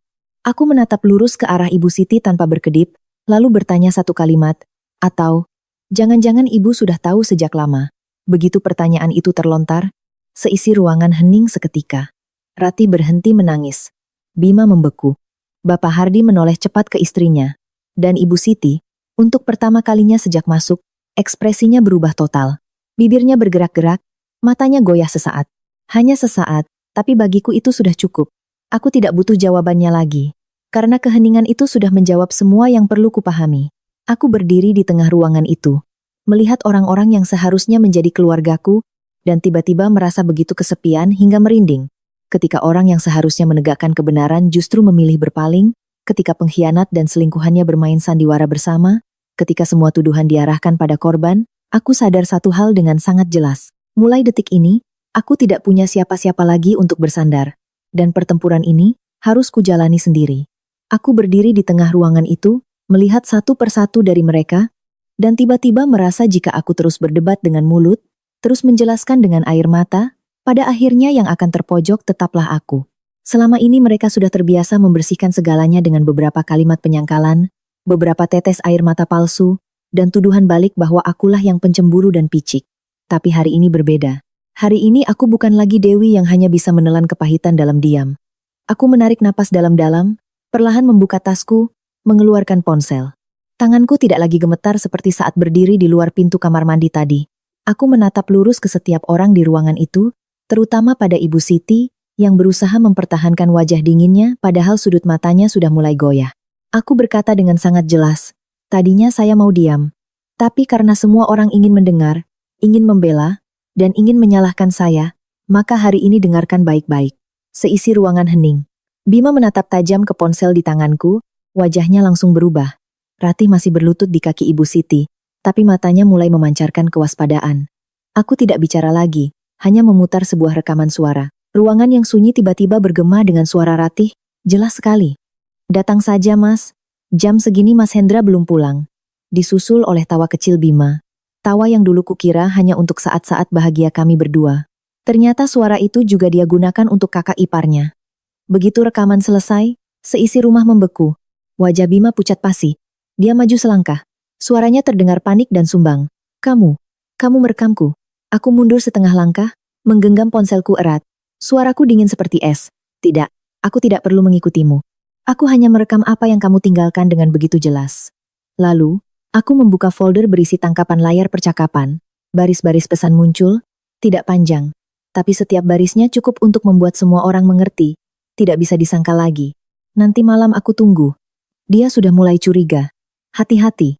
Datang setelah jam 8, gerbangnya kubiarkan tidak dikunci. Aku tidak perlu membacakan semuanya. Hanya beberapa baris itu sudah cukup untuk meruntuhkan semua dalih salah paham tadi. Aku menyerahkan ponsel itu ke arah Bapak Hardi. Bapak mau bukti kan? Ini buktinya. Bapak Hardi mengambilnya. Wajahnya semakin gelap setiap kali jarinya menggeser layar. Aku bisa melihat tangannya terkepal begitu erat hingga uratnya menonjol. Ibu Siti kali ini tidak bisa lagi membentak. Bibirnya bergerak-gerak, matanya melirik ke layar lalu kembali ke arahku, ekspresinya jelas-jelas gugup. Keberaniannya tadi tiba-tiba lenyap, tapi aku tahu. Beliau gugup bukan karena kasihan padaku. Beliau gugup, karena kali ini tidak ada lagi cara untuk menyangkal. Bima mencoba maju untuk merebut ponsel itu lagi, tapi Bapak Hardi membentak, berdiri di tempat, bentakan itu membuatnya berhenti seketika.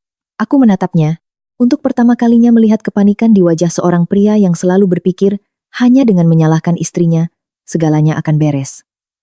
Sementara Ratih, tiba-tiba dia mengangkat kepala, anehnya, dia tidak lagi menangis. Wajahnya yang tadi basah oleh air mata kini menjadi dingin. Dia melepaskan pegangannya dari kaki Ibu Siti, perlahan berdiri, tangannya masih mencengkeram handuk di dadanya, lalu tersenyum tipis. Senyum yang tidak keras, tapi cukup dingin untuk membuatku merinding. Ratih menatapku, suaranya tidak lagi terseduh-seduh. Dia berkata dengan nada datar, baiklah, kalau sudah begini, aku akan bicara. Aku dan Bima memang punya perasaan. Begitu kalimat itu terlontar, Ibu Siti menjerit pelan. Bapak Hardi membanting ponsel itu ke meja. Tapi Ratih tidak berhenti. Dia menatapku seolah aku adalah orang yang sudah lama kalah. Lalu melanjutkan, setiap kata diucapkan perlahan, tapi ini bukan salahku. Aku menatap lurus ke matanya.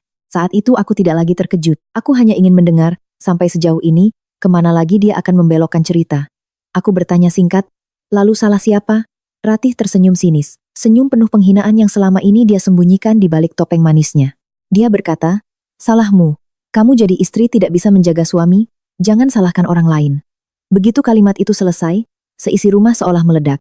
Bukan karena ada yang berteriak, melainkan karena semua topeng terakhir telah terkoyak.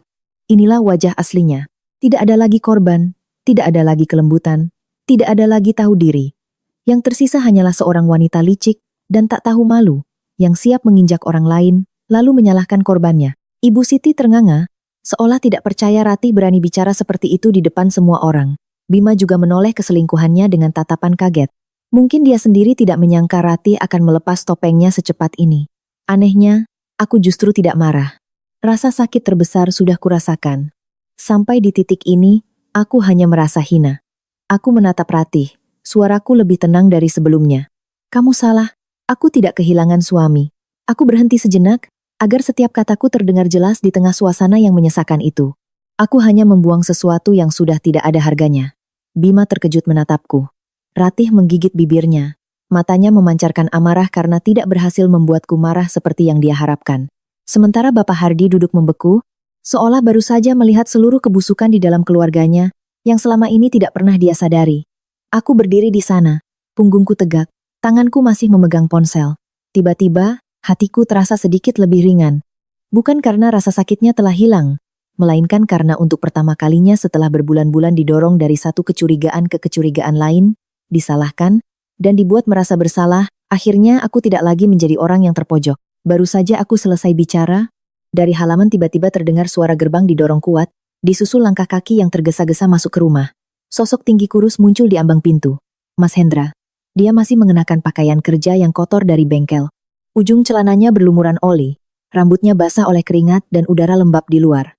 Tapi yang membuatku merinding bukanlah kemunculannya, melainkan ekspresi wajahnya. Tidak ada keterkejutan, tidak ada kepanikan, tidak juga reaksi menyerbu masuk untuk bertanya seperti yang kubayangkan. Dia hanya berdiri di sana, menatap berkeliling dengan sangat perlahan. Matanya berhenti pada Bima, lalu beralih ke Ratih. Begitu tenang hingga menakutkan. Ketenangan itulah yang membuat jantungku sesak. Aku menatapnya, bertanya dengan tenggorokan yang tercekat, "Mas, sudah tahu?" Mas Hendra tidak langsung menatapku. Dia menghela napas tipis, lalu menjawab. Suaranya serak seperti orang yang sudah terlalu lama lelah. Sudah lama. Kalimat itu, begitu terlontar, membuat seisi ruangan seolah disiram sember air es. Ibu Siti terkesiap. Bapak Hardi melotot pada putra sulungnya. Dan aku, kakiku seolah terpaku di lantai. Ternyata bukan hanya aku yang didorong ke dalam labirin kecurigaan. Ternyata ada orang lain yang sudah berdiri dalam kegelapan itu lebih dulu. Bapak Hardi adalah yang pertama bereaksi. Beliau berteriak, suaranya pecah karena marah. "Kamu tahu tapi kamu diam saja?" Mas Hendra tersenyum. Senyum yang begitu getir hingga menyakitkan. Dia melangkah masuk, meletakkan tas kain yang dibawanya ke meja, lalu berkata perlahan, "Kalau tidak diam, mau bagaimana Pak? Saya pergi pagi, pulang malam. Sampai di rumah, istri saya semakin terasa asing. Kalau saya tanya, dia bilang saya curigaan. Pernah sekali saya coba bicara, ibu sendiri yang bilang jangan banyak pikiran, jangan bikin suasana keluarga jadi tidak enak." Saat mengatakan itu, dia menatap lurus ke arah Ibu Siti. Ibu mertuaku pucat pasi, bibirnya bergetar tanpa bisa berkata apa-apa. Mas Hendra menoleh ke Bima. Untuk pertama kalinya sejak aku mengenalnya, aku tidak lagi melihat ekspresi sabar dan baik hati di matanya. Yang ada adalah campuran rasa sakit dan dingin. Seperti orang yang sudah terlalu sering disayat hingga tidak lagi merasa perih, hanya mati rasa. Dia berkata, "Dulu aku menganggapmu adik kandung, ada makanan enak. Aku sisihkan untukmu, ada kesulitan, aku bantu. Kamu butuh uang, aku beri. Kamu bilang sibuk. Aku bahkan sering datang membantumu di rumah. Aku tidak pernah menyangka kamu bisa melakukan ini." Bima berdiri membeku, wajahnya pucat kelabu. Dia membuka mulut seolah ingin membantah, tapi yang keluar hanyalah suara-suara patah yang tidak berarti. Ratih yang tadinya masih berani, kini mulai mundur. Tapi Mas Hendra tidak memberi siapapun kesempatan untuk mengelak lagi. Dia membuka tas kainnya, mengeluarkan setumpuk kertas tebal, dan melemparkannya ke meja. Kertas-kertas itu berserakan di hadapan semua orang. Dia berkata, setiap katanya seolah digertakkan dari sela-sela giginya, dan ini lagi. 6 bulan terakhir, uang di rekeningku ditarik sedikit demi sedikit. Kadang 5 juta, kadang 8 juta, pernah 12 juta. Awalnya kukira aku salah ingat, kukira ada biaya administrasi bank, atau pegawai di bengkel salah transfer. Tapi semakin kulihat, semakin tidak beres. Siapa yang menariknya? Kurasa sekarang tidak perlu kujelaskan lagi. Seluruh tubuhku membeku. Kupikir yang paling menyakitkan adalah perselingkuhan. Tidak kusangka. Di baliknya masih ada lubang lain yang lebih dalam, lebih gelap, dan lebih kotor. Ratih terkesiap, suaranya sumbang. Kamu salah paham. Tapi kali ini, Mas Hendra bukan lagi pria pendiam yang menelan segalanya. Dia membentak, memotong ucapan Ratih. Salah paham, atau terlalu paham, uang itu ditarik tepat di hari-hari saat aku pergi keluar kota. Ada yang ditransfer ke dompet digital asing, ada yang dipakai untuk membayar di toko langganan Bima. Aku sudah diam. Aku ingin lihat sampai kapan aku bisa membohongi diriku sendiri. Tapi hari ini, sudah cukup. Bima saat itu seperti orang yang terpojok di tepi jurang. Dia maju setengah langkah, tangannya terulur seolah ingin menghentikan kakaknya, mulutnya nyeletuk sebuah kalimat yang bahkan dia sendiri tidak sempat menahannya. "Mas, jangan berlebihan. Uang itu nanti akan aku kembalikan." Begitu kalimat itu selesai, seisi rumah membeku. Aku menatapnya, lalu menatap Ratih. Yang satu pucat pasi, yang satu terkejut. Hanya dengan satu kalimat itu, semua jalan keluar telah tertutup. Tidak ada lagi salah paham, tidak ada lagi menolong, tidak ada lagi terpeleset di kamar mandi. Mereka bukan hanya tidur bersama di belakangku dan Mas Hendra. Mereka juga bersekongkol menarik uang dari Mas Hendra. Menggerogoti setiap rupiah dari keringat dan oli pria baik hati itu. Bapak Hardi memukul meja, suaranya meledak seperti guntur. "Apa katamu tadi?" Tapi tidak perlu ada yang bertanya lagi. Kebenaran sudah hancur berantakan. Ibu Siti terduduk lemas di kursi. Tangannya mencengkeram ujung meja. Wajahnya tidak berdarah. Sementara aku berdiri di tengah ruangan itu, mendengar setiap kata yang terungkap, dan merasa dingin hingga ke tulang.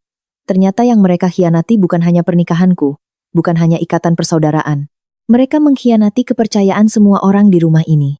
Menggunakan kesabaran satu orang untuk memuaskan keserakahan mereka. Menggunakan kebaikan orang lain sebagai tempat persembunyian rencana kotor mereka. Untuk pertama kalinya sejak masuk ke rumah ini, aku melihat segalanya dengan begitu jelas. Perselingkuhan hanyalah puncaknya.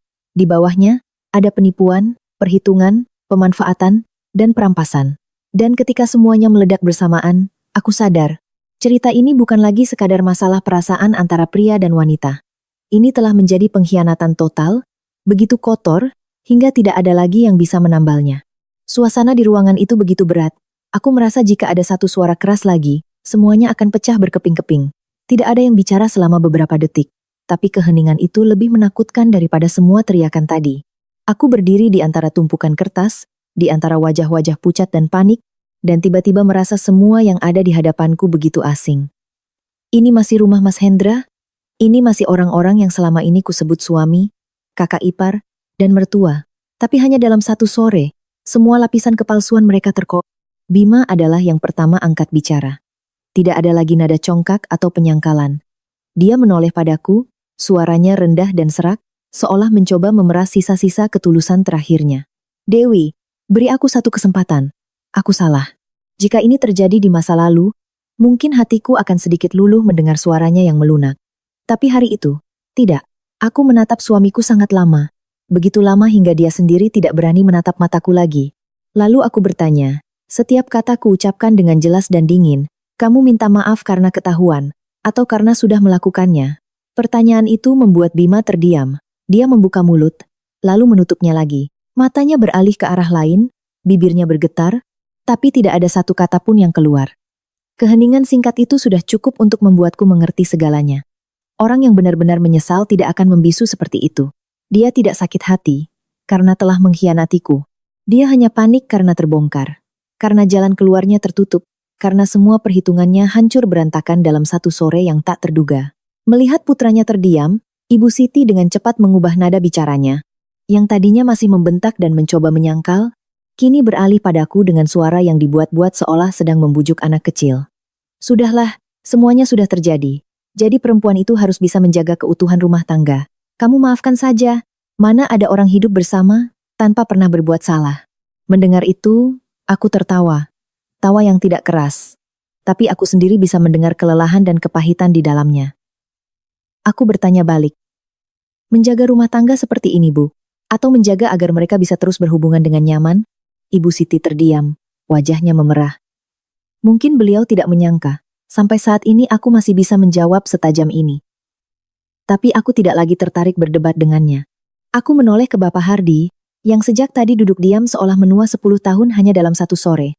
Aku berkata dengan sangat perlahan, Pak, hari ini saya mengundang Bapak dan Ibu ke sini bukan untuk berdebat.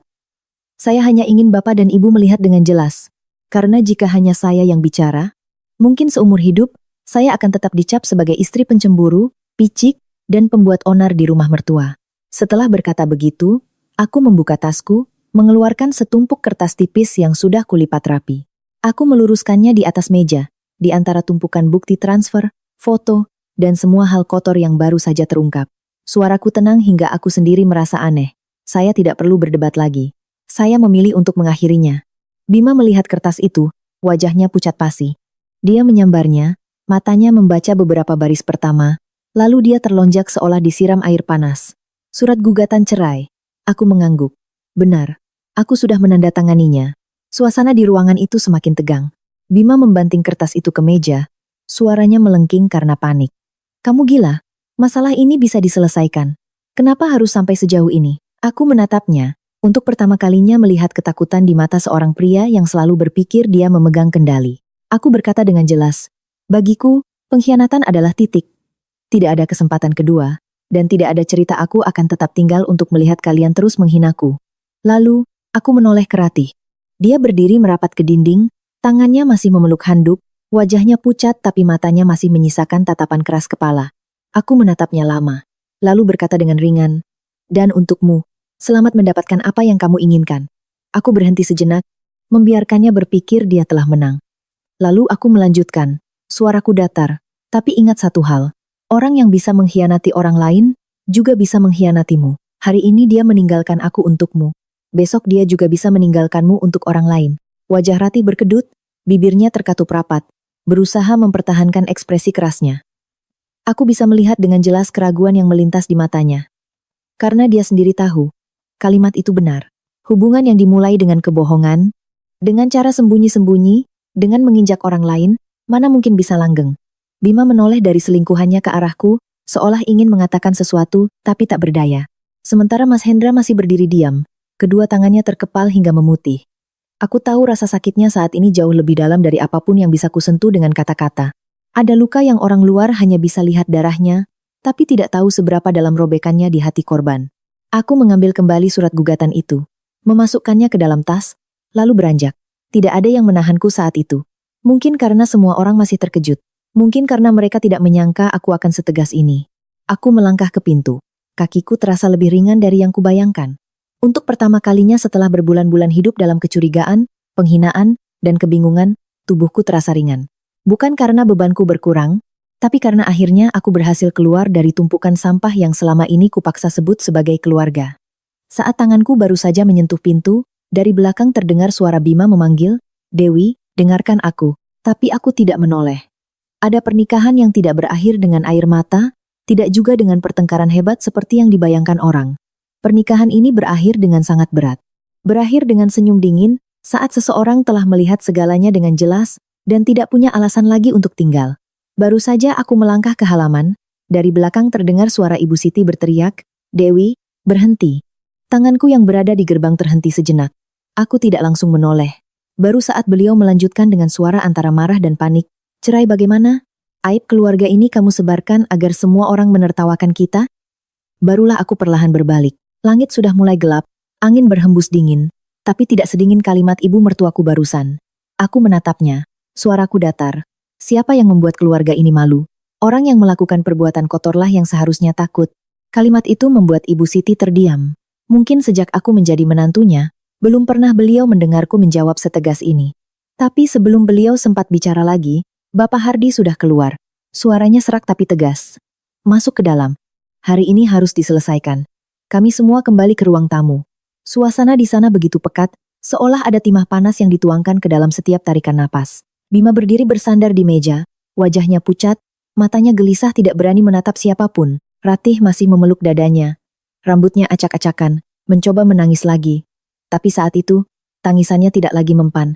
Belum sempat aku duduk, Mas Hendra mengeluarkan lagi setumpuk kertas dari tasnya, melemparkannya ke meja. Kertas-kertas itu berserakan, ada rekening koran, bukti transfer, bahkan ada yang tercetak jelas waktu transaksinya. Suara Mas Hendra serak menahan amarah. Kukira istriku cuma boros, menarik sedikit uang untuk beli kosmetik dan baju. Tidak kusangka, dia membiayai adikku dengan uangku. Setiap kata yang diucapkannya terasa seperti batu. Aku mendengarnya dan punggungku terasa dingin. Sesakit apapun, aku tidak pernah berpikir pengkhianatan ini bisa sedalam itu. Bima langsung melompat, panik melambaikan tangan. "Bukan begitu, Mas. Aku cuma pinjam sementara. Nanti kalau ada uang pasti ku kembalikan." Aku mengangkat kepala menatapnya, lalu tanpa bisa kutahan, aku tertawa. Tawa yang menggema di tengah ruangan yang menyesakan itu terdengar begitu mengganggu.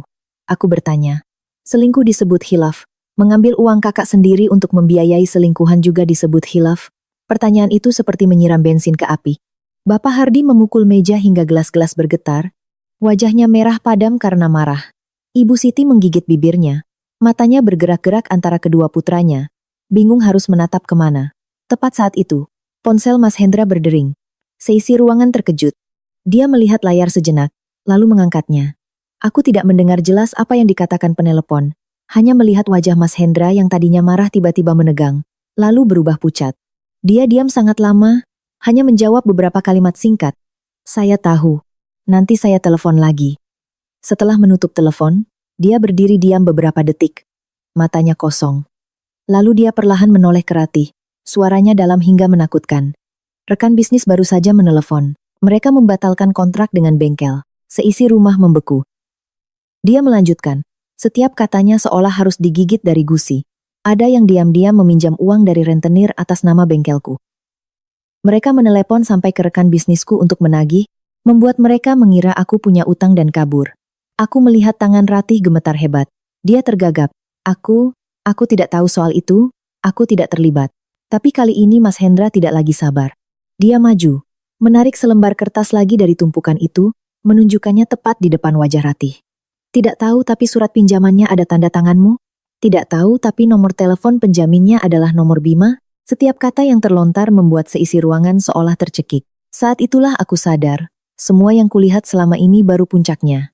Di bawah permukaan, ada rencana kotor yang jauh lebih besar. Ibu Siti masih mencoba berpegang pada apa yang disebutnya harga diri. Beliau menoleh padaku, nadanya seperti memberi perintah. Dewi, kamu pulang saja dulu. Biar masalah ini keluarga kami yang selesaikan. Aku menatap lurus ke arahnya. Senyum tipis kembali muncul di bibirku. Saat dia mengkhianatiku, ini jadi masalah keluarga kami. Begitu semuanya terbongkar, jadi masalah keluarga ibu? Ibu Siti terdiam. Matanya terbelalak tapi tidak bisa membalas. Mungkin beliau mulai sadar. Aku bukan lagi menantu yang hanya bisa menunduk demi kedamaian. Bima yang kesal, rumit atau tidak? Itu karena kamu yang memulainya. Aku hanya menyeret semua kebusukan kalian ke tempat terang. Dia terdiam. Matanya melotot, tapi kali ini tidak lagi berani menyentuhku. Mungkin dia sendiri tahu, sejak kebenaran terungkap, dia sudah kehilangan semua hak untuk meninggikan suaranya padaku. Mas Hendra tiba-tiba berdiri. Kursi di belakangnya jatuh dengan suara keras. Dia menunjuk lurus ke wajah Ratih, lalu ke Bima. Suaranya pecah karena amarah yang terlalu lama terpendam. Mulai sekarang, kalian berdua mau bersama atau tidak? Aku tidak peduli. Tapi ku peringatkan, uangku, bengkelku, rumah ini, setiap rupiahnya akan kuambil kembali. Tidak ada lagi cerita diam dan memaafkan. Untuk pertama kalinya dalam hidupku, aku melihat pria sebaik itu marah. Bukan marah yang berteriak dan merusak barang, melainkan kemarahan yang sudah terlalu lama ditekan, hingga saat meledak, terasa dingin, dan jauh lebih menakutkan. Dan tepat pada saat itu, Ratih nyeletuk sebuah kalimat, seolah karena terlalu panik hingga lepas kendali, tapi cukup untuk membuat semua orang membeku. Dia menatap Mas Hendra, bibirnya bergetar, lalu tersenyum sinis. Kamu mau ambil kembali bagaimana? Rumah ini saja belum tentu masih jadi milikmu. Begitu kalimat itu terlontar, seisi ruangan hening seketika. Aku menatap tajam ke arah Ratih, jantungku berdebar kencang. Selingkuh, mengambil uang, meminjam dari rentenir atas nama bengkel. Ternyata belum selesai. Hanya dengan satu kalimat itu, aku tahu, di balik semua ini, masih ada rahasia lain. Lebih gelap, lebih dalam, dan mungkin jauh lebih mengerikan dari semua yang baru saja terungkap di hadapan kami. Kalimat Ratih yang terlontar itu membuat suasana di ruangan seolah terisap habis. Aku melihat dengan jelas Mas Hendra menegang, lalu berbalik cepat ke arah istrinya, matanya memerah seperti api. Suaranya serak dan berat. Apa katamu tadi? Ratih sadar dia salah bicara. Aku melihat dengan jelas momen saat dia terkejut. Bibirnya bergerak-gerak lalu dia menunduk. Air matanya kembali mengalir seolah ingin menutupi kalimatnya tadi dengan kelemahan. Tapi sudah terlambat. Ada kata-kata yang, saat diucapkan dalam kepanikan, justru menjadi yang paling jujur. Bapak Hardi tidak bisa lagi duduk diam. Beliau menyambar tumpukan berkas di meja, tangannya membolak-balik kertas sementara matanya tetap menusuk ke arah Ratih. Bicara yang jelas. Bentaknya, membuat Ibu Siti pun ikut gemetar. Bima, melihat situasi di luar kendali, mencoba maju untuk menengahi. Tapi Mas Hendra lebih cepat. Dia mencengkeram kerah adiknya dan mendorongnya hingga jatuh terduduk di kursi. Dorongan itu tidak terlalu keras, tapi syarat akan kepercayaan dan kesabaran bertahun-tahun yang telah diinjak-injak. Aku belum pernah melihat Mas Hendra seperti ini. Pria yang selama ini kukenal baik dan pendiam, wajahnya seolah berubah menjadi orang lain. Penuh rasa sakit dan kebencian. Ratih, dengan suara gemetar, awalnya mencoba mengelak. Tapi di bawah tatapan tajam Bapak Hardi dan ekspresi Mas Hendra yang seolah ingin memakannya hidup-hidup, akhirnya dia tergagap dan mengaku. Lebih dari setengah tahun yang lalu, dia membujuk Mas Hendra untuk menandatangani serangkaian dokumen dengan alasan melengkapi berkas pinjaman modal untuk bengkel. Ada surat jaminan, surat konfirmasi aset bersama untuk bank, dan lain-lain. Mas Hendra, yang sangat percaya pada istrinya dan seharian hanya tahu bekerja, tidak membaca dokumen-dokumen itu dengan teliti. Di mana disuruh tanda tangan, di situ dia tanda tangan. Di antara tumpukan dokumen itu, selain beberapa berkas asli, terselip surat kuasa, dan akta persetujuan pengalihan aset jaminan yang sama sekali tidak dia sadari. Aku mendengarnya, dan seluruh tubuhku terasa dingin. Ternyata Ratih bukan hanya mengkhianati suaminya secara perasaan. Dia juga diam-diam mencoba mengambil alih fondasi rumah tangga mereka. Rumah yang mereka tinggali, aset terbesar yang dibangun Mas Hendra dengan keringat dan oli selama bertahun-tahun, juga menjadi sasarannya. Yang lebih mengerikan, Ratih tidak beraksi sendirian. Dengan mulutnya sendiri dia mengaku bahwa Bima tahu segalanya, bahkan menjadi orang yang mengantarnya ke notaris. Alasannya, Mas Hendra selalu sibuk bekerja dan tidak mengerti urusan administrasi. Jadi harus diselesaikan dengan cepat.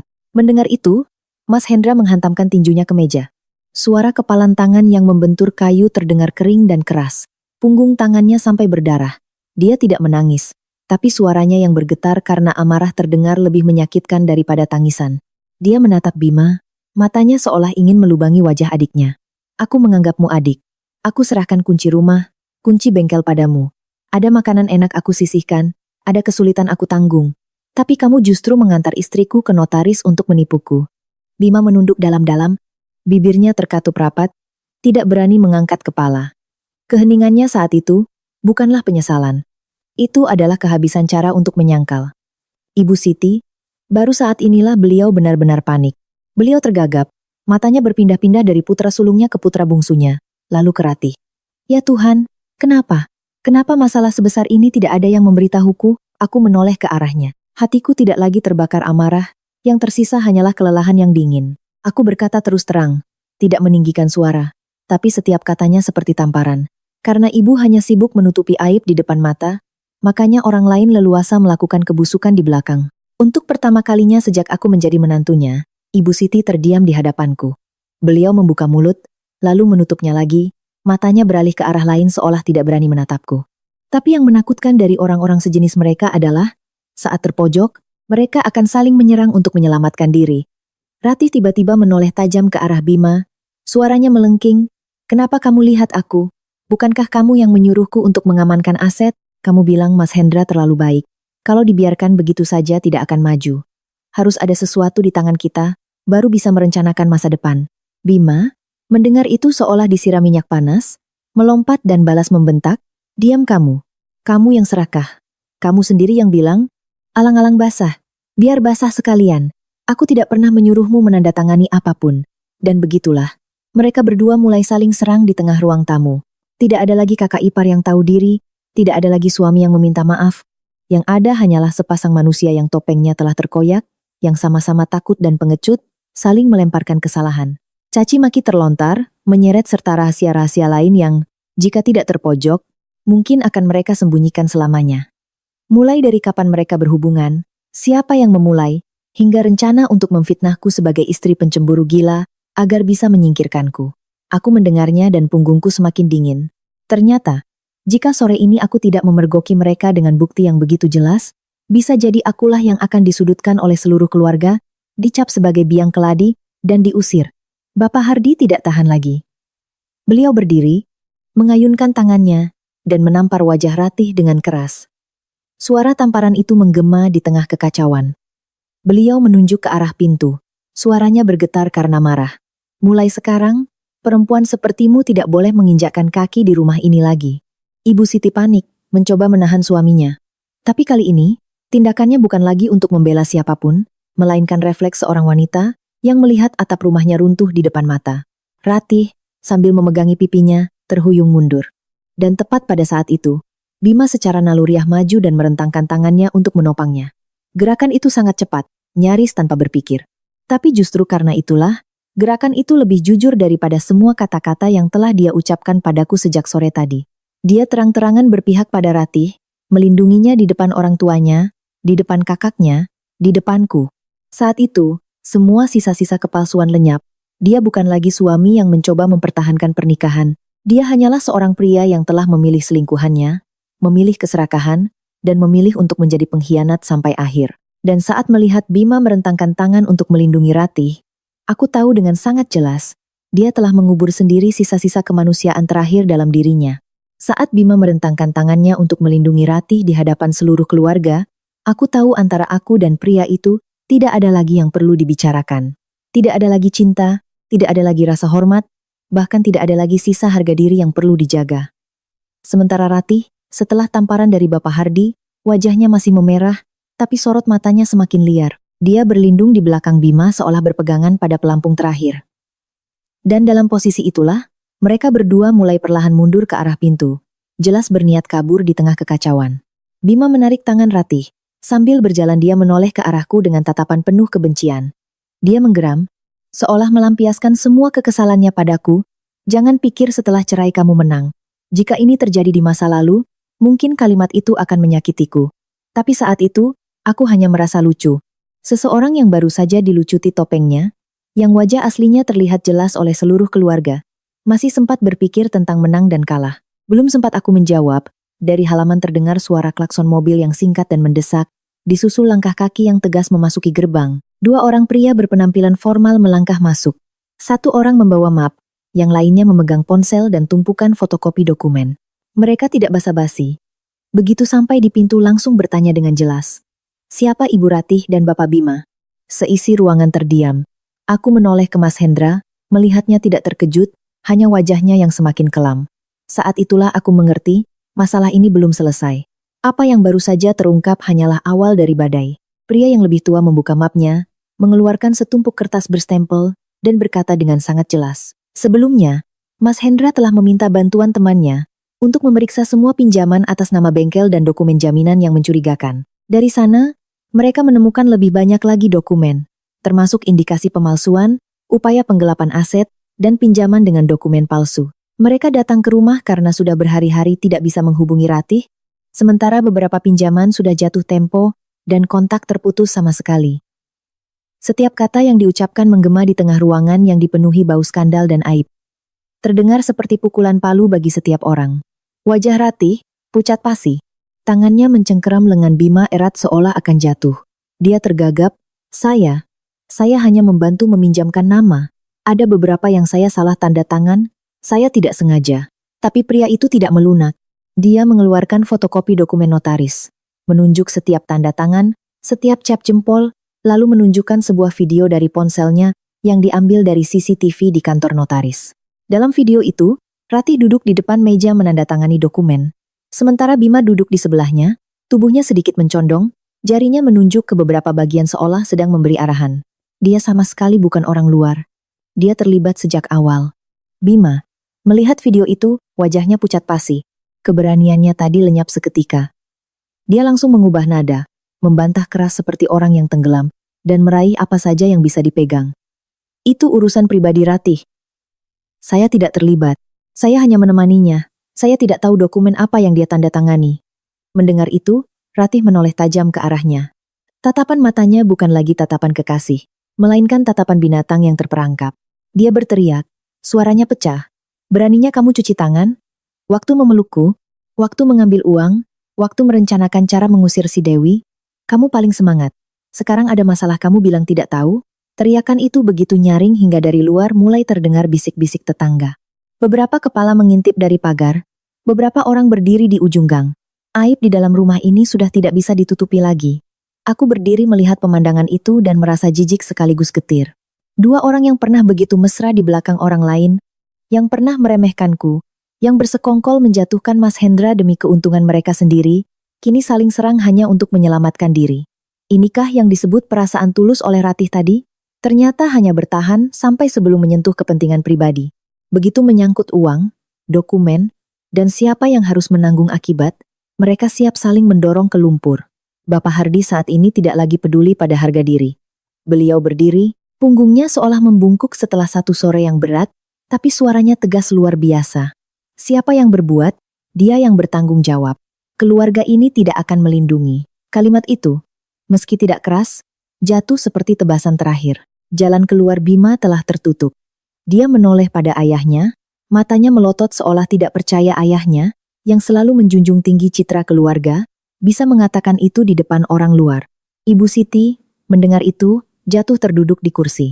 Beliau menangis sambil memukul-mukul dadanya. Suaranya tercekat. Kenapa?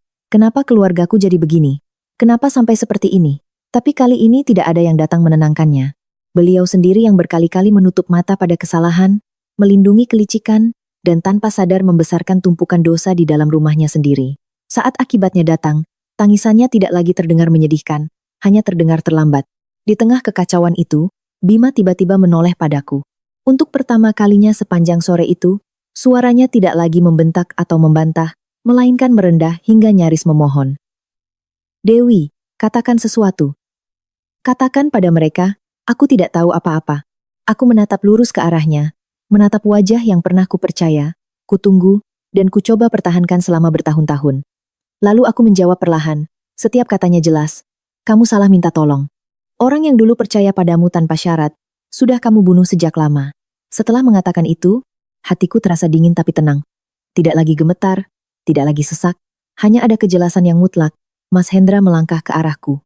Di tangannya ada sebuah flash disk kecil berwarna hitam. Dia meletakkannya di telapak tanganku. Suaranya dalam dan lelah. CCTV di ruang tamu rumahku kupasang untuk mengawasi barang dagangan. Beberapa bulan ini, tanpa sengaja merekam banyak hal saat Bima diam-diam masuk ketika aku pergi. Aku memberikan ini bukan untuk menahanmu. Aku memberikannya agar jika kamu butuh untuk melindungi dirimu saat proses cerai, aku akan berikan semuanya. Aku menggenggam flash disk itu. Hatiku terasa berat. Satu-satunya orang di rumah ini yang benar-benar dikhianati paling parah, kehilangan paling banyak, dan dipermalukan paling dalam, justru menjadi satu-satunya orang yang memilih untuk jujur sampai akhir, memilih membantuku melindungi diriku, bukan menyeretku ke dalam lumpur bersama mereka. Aku melihat flash disk itu, lalu melihat dua orang yang sedang ribut di hadapanku. Melihat Ibu Siti yang menangis histeris, melihat Bapak Hardi yang membuang muka seolah menua puluhan tahun. Dan saat itulah aku sadar satu hal. Hukuman terberat bagi seorang pengkhianat bukanlah air mata korbannya, melainkan saat bukti dan karma datang bersamaan, melucuti semua penyangkalan mereka, memaksa mereka melihat diri mereka sendiri dalam wujud yang paling hina. Bima mengira meninggalkan istri demi selingkuhan adalah sebuah kemenangan. Tidak disangka, hanya dalam satu malam, dia kehilangan istri, keluarga, harga diri, dan baru saja melangkahkan satu kakinya ke dalam jerat hukum yang dia gali bersama Ratih. Setelah sore yang mengerikan itu, aku tidak kembali lagi ke rumah mertuaku. Aku membawa beberapa setel pakaian, dokumen pribadi, dan flash disk yang diberikan Mas Hendra, lalu langsung pulang ke rumah orang tuaku. Malam pertama tidur di kamarku yang lama, anehnya aku tidak menangis. Orang mungkin berpikir wanita yang dikhianati akan meronta-ronta atau menangis semalaman. Tapi aku hanya berbaring diam, mataku terbuka menatap langit-langit. Di kepalaku bukan lagi bayangan Bima dan Ratih di kamar mandi, melainkan momen saat dia memohon padaku untuk membelanya. Seorang suami yang mengkhianati istri, menipu kakak kandungnya, dan saat terpojok masih berpikir untuk menyeret istri lamanya demi menyelamatkan diri. Memikirkan itu, hatiku menjadi dingin. Beberapa hari kemudian, aku resmi mengajukan gugatan cerai. Sejak aku pulang ke rumah orang tua, ponselku nyaris tidak pernah berhenti berdering. Bima menelepon terus-menerus. Kadang dia mengirim pesan dengan nada lembut, aku salah, beri aku kesempatan. Kadang dia mengancam, kalau kamu buat masalah ini jadi besar, jangan menyesal nanti. Pernah tengah malam dia mengirim pesan panjang, menceritakan bahwa orang tuanya sangat sedih, dan aku seharusnya memikirkan ikatan pernikahan kami selama ini, lalu mencabut gugatan. Aku membaca pesannya, lalu menghapusnya. Tidak satu pun teleponku jawab, tidak satu kata pun kubalas. Aku tahu, orang yang benar-benar menyesal, tidak akan bertindak seperti itu. Dia hanya takut kehilangan muka, takut kehilangan pegangan, dan takut menanggung akibatnya.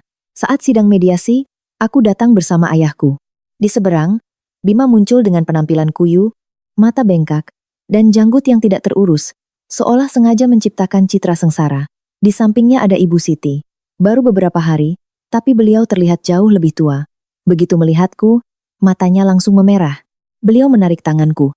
Suaranya nyaris memohon. Dewi, bagaimanapun kalian masih suami istri. Kabut gugatannya nak. Kalau orang lain tahu, malu sekali keluarga kita. Aku menatapnya lama, lalu bertanya dengan sangat pelan. Tapi setiap katanya menusuk. Waktu ibu membela Ratih, apa ibu tidak takut malu? Ibu Siti membeku, tangannya yang mencengkeramku perlahan terlepas. Di ruang mediasi, Bima kembali memainkan peran sebagai suami yang malang. Dia bilang dia digoda oleh Ratih, bahwa dia khilaf, dan sekarang dia sudah sadar, dan hanya ingin kembali memperbaiki semuanya. Dia bahkan menoleh padaku dengan mata berkaca-kaca. Dewi, aku janji akan memutuskan semua hubungan. Asalkan kamu mau kembali, apapun akan kulakukan. Jika ini adalah aku beberapa bulan yang lalu, mungkin hatiku akan sakit mendengarnya. Tapi saat itu, aku hanya merasa lelah. Lelah karena dia masih berpikir beberapa kata manis, dan air mata palsu bisa menghapus semua perbuatannya. Aku tidak berdebat. Aku hanya membuka ponsel dan meletakkan di hadapannya sebuah rekaman suara. Ruangan kecil itu tiba-tiba bergema dengan suara Bima sendiri. Asalkan si Dewi cepat tanda tangan surat cerai, kita bisa urus masalah rumah itu nanti. Itu adalah rekaman dari data di flash disk yang diberikan Mas Hendra. Percakapan Bima dan Ratih di ruang tamu saat mereka mengira tidak ada yang tahu. Begitu rekaman selesai, wajah Bima pucat pasi. Ibu Siti yang duduk di sebelahnya tertegun hingga lupa menangis.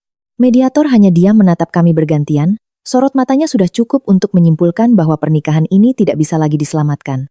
Aku duduk tegak, kedua tanganku di atas meja, lalu berkata singkat, "Saya datang ke sini bukan untuk menonton sandiwara. Saya datang untuk mengakhiri." Setelah mengatakan itu, aku sendiri merasa aneh. Tidak gemetar, tidak sesak, tidak marah, hanya ada ketenangan yang dingin, hingga ke tulang. Mungkin saat seseorang sudah merasakan sakit sampai ke dasarnya, satu-satunya emosi yang tersisa hanyalah kejelasan. Setelah mediasi itu, aib keluarga Bima tidak bisa lagi disembunyikan. Tetangga, kerabat, dan kenalan kedua belah pihak akhirnya tahu. Keluarga mertuaku yang selama ini hidup demi gengsi, kini hancur reputasinya. Yang paling menyakitkan bagi Ibu Siti bukanlah kehilangan menantu, melainkan citra keluarga terhormat yang dijaganya selama bertahun-tahun kini hancur di hadapan semua orang. Ratih digugat oleh Mas Hendra. Semua dokumen dan transaksi diperiksa. Para rentenir juga terus mengejarnya. Dia terus-menerus mencari Bima. Dari yang tadinya berpelukan mesra, kini setiap kali bertemu mereka saling caci. Pernah aku melihat sendiri Ratih menampar Bima di tengah jalan, rambutnya acak-acakan, wajahnya tidak lagi menunjukkan sikap tahu diri seperti dulu. "Gara-gara kamu aku kehilangan segalanya," teriaknya. "Bima tak kalah galak, kamu serakah, ya tanggung sendiri, jangan seret aku." Aku berdiri tak jauh dari sana, melihat pemandangan itu dan hanya merasa lucu pada apa yang pernah mereka sebut cinta sejati. Bapak Hardi jatuh sakit setelah guncangan itu, sementara Ibu Siti semakin layu. Pernah beliau datang ke rumah orang tuaku, ingin bertemu denganku, tapi ayahku yang membuka pintu. Beliau berdiri tegak. Suaranya tenang tapi tegas. "Anak perempuan saya bukan tempat sampah untuk keluarga Anda membuang kotoran lalu memaksanya untuk terus memeluknya." Aku yang mendengar dari dalam, hatiku sakit sekaligus bersyukur. Mungkin seumur hidupku, baru kali itulah, aku merasa dilindungi setegas itu. Pada hari putusan cerai, aku menandatangani surat itu tanpa gemetar sedikit pun. Bima duduk di seberangku, menatapku lama. Di matanya ada kelelahan dan ketidakrelaan. Seolah sampai saat itu pun, dia masih tidak percaya wanita yang dulu begitu sabar kini bisa setegas ini. Saat aku melangkah keluar, dia memanggil, suaranya serak, "Ipa, kamu benar-benar sudah tidak punya perasaan lagi." Aku berhenti sejenak, tapi tidak menoleh. Aku berkata cukup keras agar dia mendengar. "Tidak, perasaanku sudah mati, sejak hari aku melihatmu bersama Ratih, di kamar mandi. Hari ini hanyalah hari pemakamannya. Ada pernikahan yang hancur bukan karena orang ketiga, melainkan karena orang di dalamnya memilih untuk berkhianat hingga tidak ada lagi yang bisa diselamatkan." Setelah menandatangani surat terakhir, aku pindah ke sebuah kamar kos kecil di dekat tempat kerjaku. Tidak luas, tidak mewah, tapi cukup tenang. Awalnya aku tidak terbiasa. Pulang kerja, membuka pintu, kamar kosong. Tidak ada suara, tidak ada makan malam yang menanti, tidak ada yang bertanya basa-basi. Kadang aku berdiri di tengah kamar dan merasa hampa. Tapi saat malam tiba, aku berbaring dan untuk pertama kalinya setelah sekian lama, aku bisa tidur nyenyak. Tidak lagi terkejut karena pesan aneh, tidak lagi gelisah karena telepon tengah malam, tidak lagi harus menebak-nebak apa yang disembunyikan orang di sebelahku. Ketenangan itu ternyata tidak semenakutkan yang kubayangkan. Justru terasa ringan dan nyata. Mas Hendra juga mulai menata hidupnya. Dia tidak banyak bicara, masih dengan sikapnya yang pendiam, tapi aku tahu dia sudah berbeda. Dia aktif bekerja sama dengan pihak hukum. Berhasil mendapatkan kembali sebagian dokumennya, dan membuktikan banyak pinjaman palsu. Hari saat dia memberiku salinan data terakhir dari CCTV, dia hanya berkata satu kalimat, "Hari itu, karena kamu tidak diam, kamu juga menyelamatkan aku." Aku tidak tahu harus berkata apa, hanya tenggorokanku yang tercekat. Ada kebenaran yang, sesakit apapun, tetap harus diungkapkan. Bukan untuk saling menyakiti, tapi agar orang-orang yang tersisa tidak harus terus hidup dalam perangkap. Sedangkan Bima, dia kehilangan hampir segalanya. Kehilangan aku, kehilangan posisi di bengkel kakaknya, dan hubungannya dengan orang tuanya retak. Pria yang dulu merasa dirinya paling cerdik, kini berdiri sendirian di tengah kehampaan yang dia ciptakan sendiri. Aku tidak lagi membencinya. Ada orang-orang yang, saat sudah sampai di titik itu, yang mereka hilangkan bukan hanya orang di sekitarnya, tapi juga citra diri mereka sendiri. Dan kehilangan itu tidak akan bisa dikembalikan oleh siapapun. Ratih kehilangan semua koneksinya. Orang-orang yang dulu memujinya pandai bicara, kini hanya menggelengkan kepala saat bertemu dengannya. Kebenaran, sekali terungkap, tidak akan bisa ditutupi oleh kata-kata manis. Sikap tahu diri tanpa batas, pada akhirnya hanyalah cara licik untuk mendapatkan keinginan pribadi. Tapi hidup tidak selalu memberi kesempatan kedua saat seseorang sudah melangkah terlalu jauh. Ibu Siti pernah mengirimiku pesan yang sangat panjang.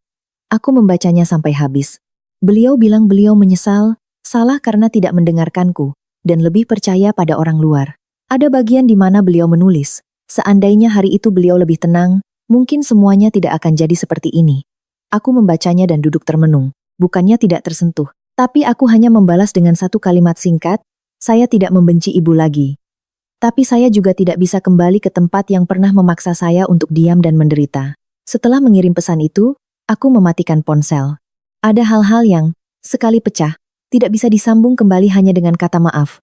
Suatu sore saat pulang kerja, aku melihat Bima berdiri di depan gerbang kosku. Dia lebih kurus, wajahnya kuyu, tidak ada lagi sorot percaya diri seperti dulu. Melihatku, dia mendekat. Dewi, bisa kita bicara sebentar? Aku berhenti. Dia bicara banyak. Tentang penyesalannya, tentang hidupnya yang kacau, tentang keinginannya untuk memulai kembali. Aku mendengarkan tanpa memotong. Setelah dia selesai, aku hanya bertanya satu hal. Jika hari itu aku tidak memergokimu, apa kamu akan berhenti? Dia diam, menunduk. Keheningan itu adalah jawaban yang paling jelas. Aku menatapnya sejenak, lalu berkata dengan lembut, kamu tidak merindukanku. Kamu hanya merindukan perasaan memiliki seseorang yang selalu percaya padamu, selalu membelamu, dan selalu membuka jalan untukmu kembali. Tapi orang itu, bukan lagi aku. Setelah berkata begitu, aku melangkah melewatinya. Dia berdiri diam di belakang. Aku tidak menoleh, dan anehnya, hatiku tidak lagi bergetar. Tidak marah, tidak sakit, tidak juga kasihan. Hanya, selesai. Ceritaku tidak berakhir dengan seseorang menjadi kaya atau balas dendam yang gemilang. Cerita ini berakhir dengan sangat berat. Setiap orang menempuh jalannya masing-masing, membawa serta harga yang harus mereka bayar. Pengkhianat kehilangan kepercayaan. Perencana licik kehilangan tempat. Orang yang menutup mata pada kesalahan hidup dalam penyesalan. Dan aku kehilangan sebuah pernikahan, tapi berhasil mempertahankan harga diriku. Jika harus mengatakan satu hal terakhir, aku rasa aku hanya menyadari satu hal sederhana. Wanita tidak takut susah, tidak juga takut memulai lagi. Hal yang paling menakutkan bukanlah kehilangan seseorang, melainkan dikhianati lalu dipaksa untuk tetap diam demi menjaga harga diri orang lain. Tapi saat kita sudah melihat wajah asli orang di samping kita, maka pergi bukanlah sebuah kekalahan. Pergi di saat yang tepat, terkadang adalah satu-satunya cara untuk menyelamatkan diri sendiri. Ada pintu yang tertutup dalam kesakitan, tapi justru pada saat itulah, sebuah jalan lain terbuka. Tidak ramai, tidak gemerlap, tapi cukup damai untuk kita bisa melanjutkan hidup dengan lebih baik untuk diri kita sendiri.